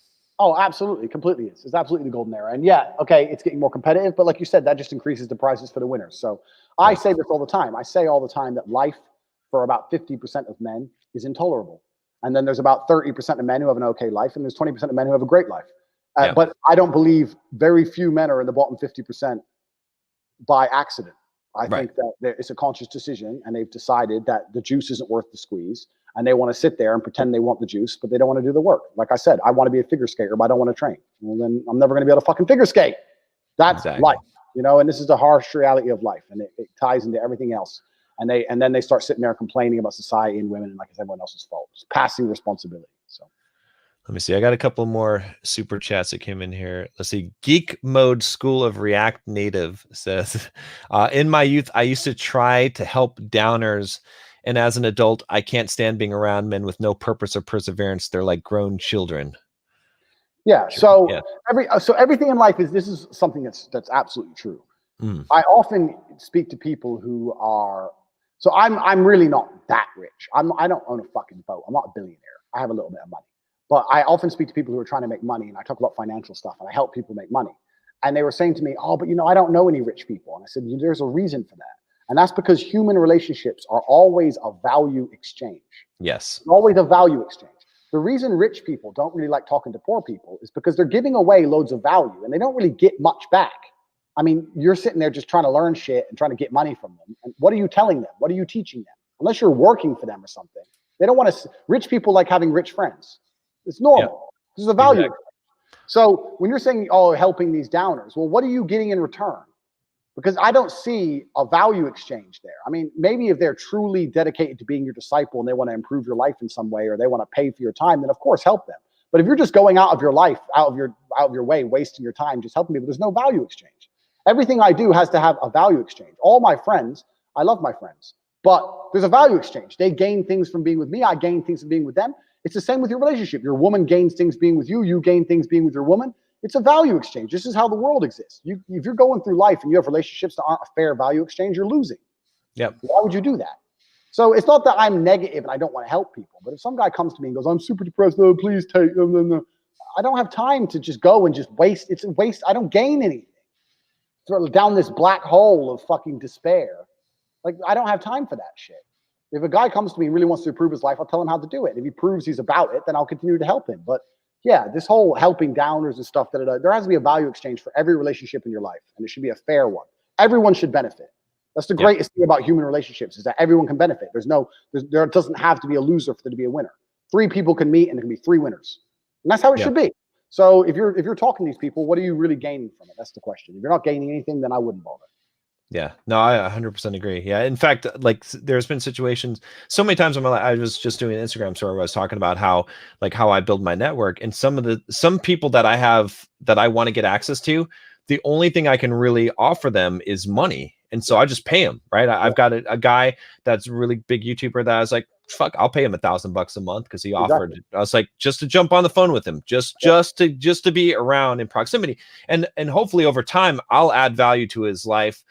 Other than the money, and then we'll build a friendship around that. But guys aren't willing to, like, if someone's not willing to actually meet you at your level or being able to like give you some kind of value, then it's not worth your time. You can't save everyone. It's not possible. So 100% agree. The whole idea of, I mean, I never understood people who really do this anyway.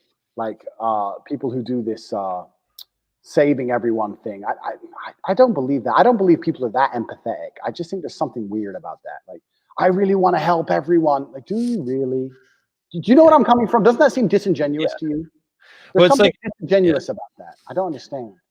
I think a lot of it is like the people that say that are usually people that have really base motives that they're trying to mask because they feel like they should be altruistic. And it's like, I always tell guys, like, just fulfill your base motives first, right? If revenge is fine, anger is fine, like trying to prove like your worth or whatever at first, and then you reach a level of success, and then you realize those base motives don't make you happy or fulfilled in life, and then you have bigger motives, right, that you actually genuinely want to help some people, not all people. And then but the people that try to claim they want to just save the world, they're usually full of bullshit. They usually have a problem within themselves, and they're saying that because they feel like that they're getting their reward for just saying that. Because nothing's selfless, isn't it? Even giving to charity, you do it so you feel good. There's nothing selfless. So I think a lot of these people are just, I don't know, just something about empathetic people. I feel like they're very manipulative. I don't know what it is. They're like, oh, but you don't let's say X person is sad and I don't give a fuck. And then Y person comes along and goes, but I understand X. You don't understand. It's like, shut up. You don't give a fuck. You're just trying to jump on some kind of bandwagon and just trying to, prove virtue. It's virtue signaling, effectively, isn't it? It's trying to prove I'm a good person. It's pathetic. Virtue signaling is a very amateur way to try and prove you're worth anything. I think there's like this hierarchy of fucks too, right? It's like at the top, I did a video a while back and I was talking about how like what I care about is like my immediate tribe, right? Like I care about my people, first of all.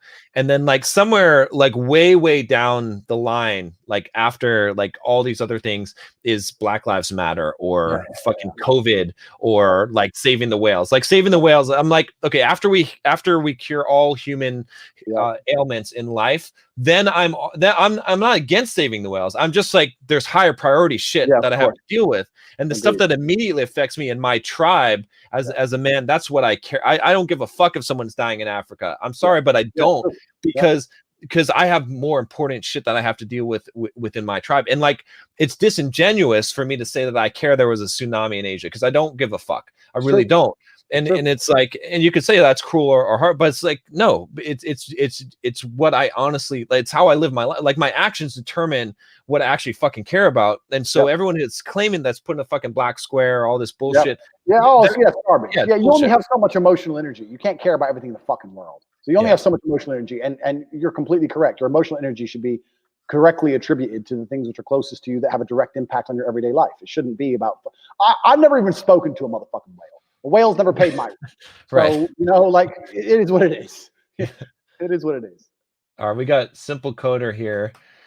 He says, Andrew, what are your thoughts on Lucario's open marriage? If Andrew doesn't know Lucario, John, can you give him the gist? Do you know Mr. Lucario? I think I've heard of him. Bad boy or something. Yeah. So he's got, I guess his situation is he's got a wife that's like an open marriage. He's got a girlfriend as well. They know about each other, and then he's dating girls on the side. So that's his kind of situation. But it's all out in the open. When you say open marriage, is she dating people as well or not? I'm not entirely sure. I would guess that no, because you know how it is. Like women typically are not going to operate that way. Maybe she's got like the ability to, but probably she's not, I would guess. Yeah, I mean, okay, so like I said earlier about relationships, if everyone in that relationship is fulfilled, I've lived in very similar situations in myself. So if everyone in that relationship is fulfilled, then people are fulfilled. Everybody makes choices, don't they? And the truth is, nobody has to be there if they don't want to be there. If he has enough going on for himself and he's managed to establish enough mental framework for women to share him and be happy, then good for him. Like I really don't have a set standard on how people should be in their relationships besides happy. I say that because different things make different people happy. That's the truth. I know that certain elements about my lifestyle certain men wouldn't want, and certain elements about other people's lifestyle I wouldn't want. So I'm not here to fucking shit on anyone's relationship. The only thing I'm trying to say is that be a man. As long as you feel respected, then you should be happy. It doesn't matter if you're 1 woman or 10. I don't give a fuck. I would never permit, personally, if it was an open relationship and she had other guys, I think that's completely different. I think a man with multiple women is not 1% of what a woman with multiple men. I think that's completely different.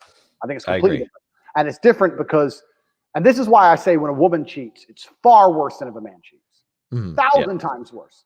And this is because there's a whole bunch of stuff we can go into, but there's evolutionary and there's biological and there's historical. But biologically, women get pregnant. And to ensure paternity, they can only be sleeping with one man at a time. This is to ensure paternity. And this is why virginity was coveted in history for so long. So we've invented pills and condoms and whatever. But for the longest period of human history, women were with one man to ensure paternity. And that's why a woman being with lots of men is very weird. Like imagine she's sleeping with 5 guys, she gets pregnant, she ends up on Maury or some shit. It's unusual. And I don't think any woman with a healthy mindset wants to do that. I think healthily minded women are happy with one man. Like if he has a bunch of chicks, he has a bunch of chicks. Fucking look, listen, I don't give a fuck what he does with his dick. I don't care. If he's happy, he's happy. As long as he feels respected and as long as anyone watching this feels respected in their relationship, good. I just don't like the idea of a man laying it all down for a woman. And if he's walking down, I've seen this. I've known guys who are walking down the street with their girl. Someone tried to steal their girl's handbag. He punched the dude. Dude fucking died. My man got manslaughter. And when he's in jail, she's fucking someone else. That ain't cool. That ain't right. We all know that's not right. Don't ever be in a relationship like that. But if you're in a relationship where you feel respected, good. But I think that females should be absolutely physically loyal to their man. I don't think it's as important. If a man decides he wants to be, good. But I don't think it's as important for a man to be sexually loyal to a woman. All women should be absolutely sexually exclusive to the man they're with. I think for anything else is unnatural. It's actually, if you look at history, it's actually natural in many parts of the world for a man to have, a king had mistresses, wives, he had many women. But there's nowhere in history did a woman have many men. Never. Right. It's not normal. Do you know what I'm coming from? Yeah. So there is a difference between the two. So it depends. I don't know. If his woman's with lots of dudes, I think that's weird. If he's just with him doing his thing, then he's doing his thing. Good.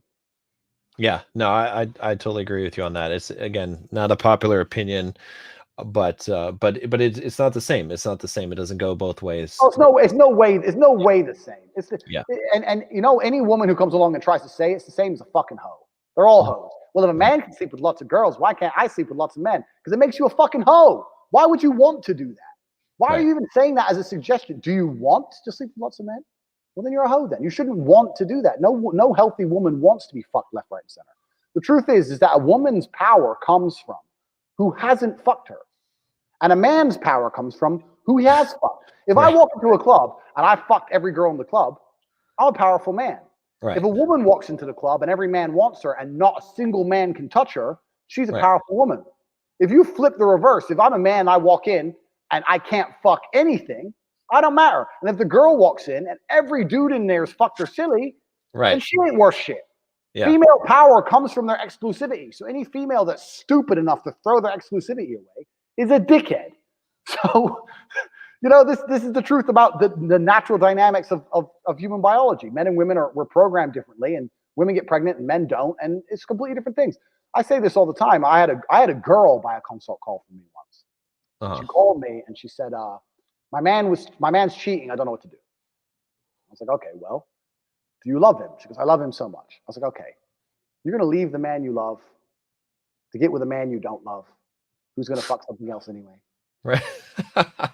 like really? No, but the truth is, I tried to explain to her, and in the end, she agreed with me. They're still together. I said, look, if you truly love him and it truly upsets you, talk to him, and he'll probably stop if you talk to him in a nice way. But the truth is this: if you truly, truly love that man, I can guarantee you, from a male perspective, men are perfectly ready to fuck something, forget her name, her die in a car crash, and we really don't care. We can do that. A woman can't do that. If you fuck, the reason you're so upset is because you imagine you fucking another guy and all that emotion involved.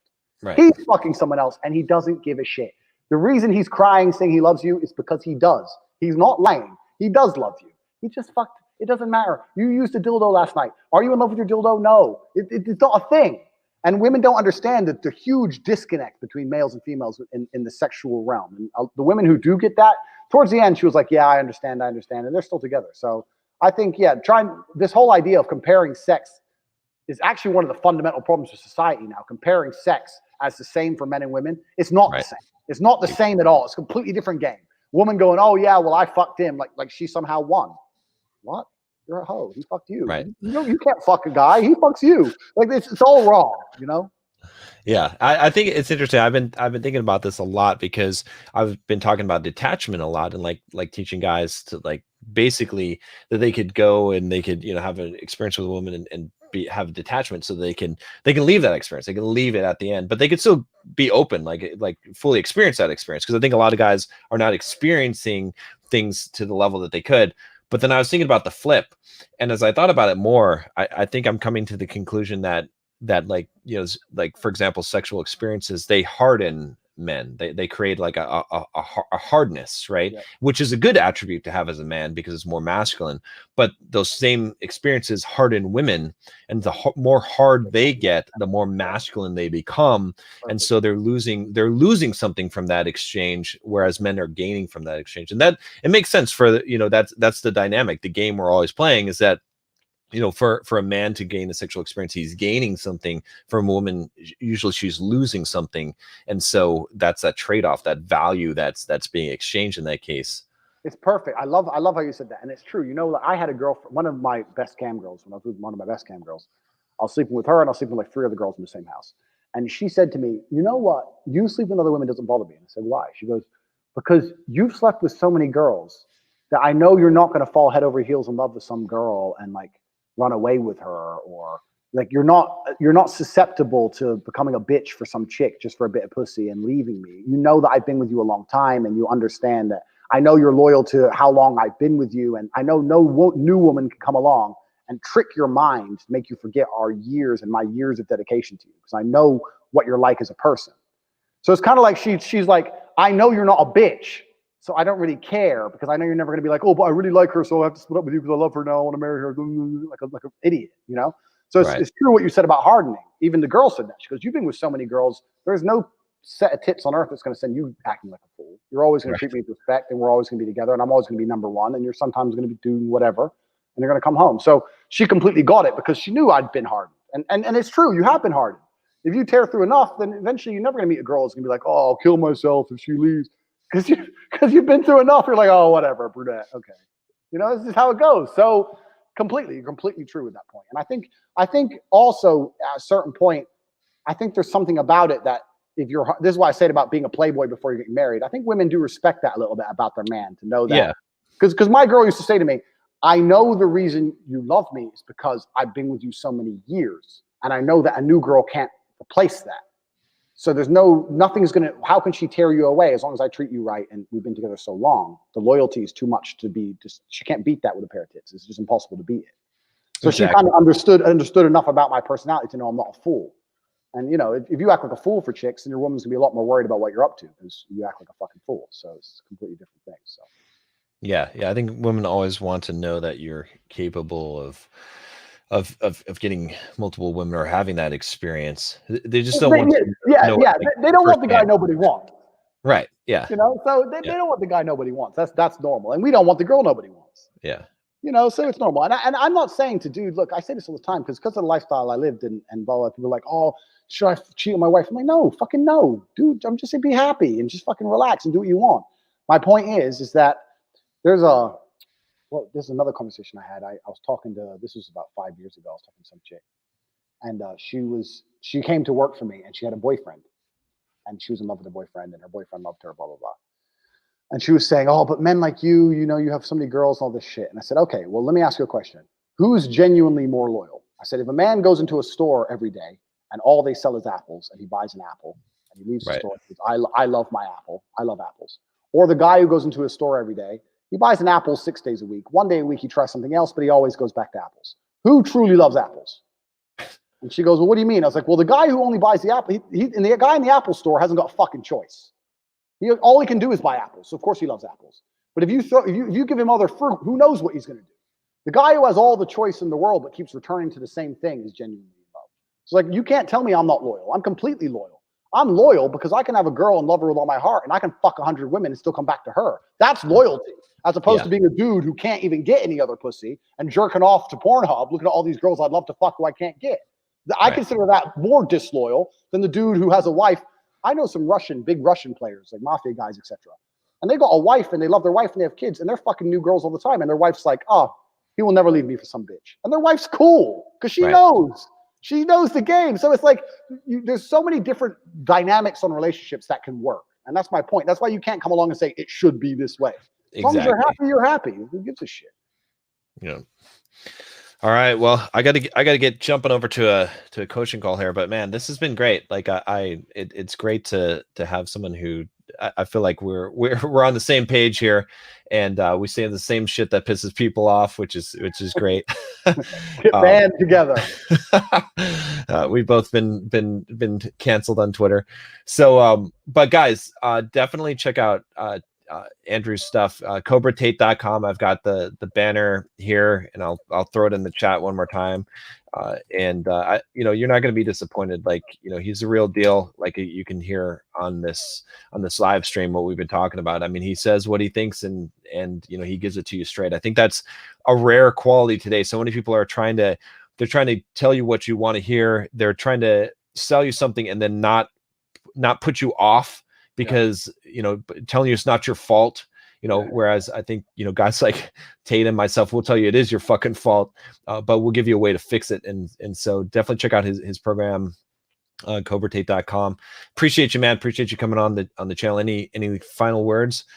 That's it, man. Yeah, it's been a lot of fun. I've certainly enjoyed it. And Tate Speech. Tate is a play on hate speech, is my YouTube channel where I run my mouth if you want to listen to me talking a bit more. And yeah, cobratate.com, there's a bunch of stuff on there. And I hope we get to do it again soon, man. Or I'll have you on my channel or something. I'm sure we got more to talk about. So I really enjoy it.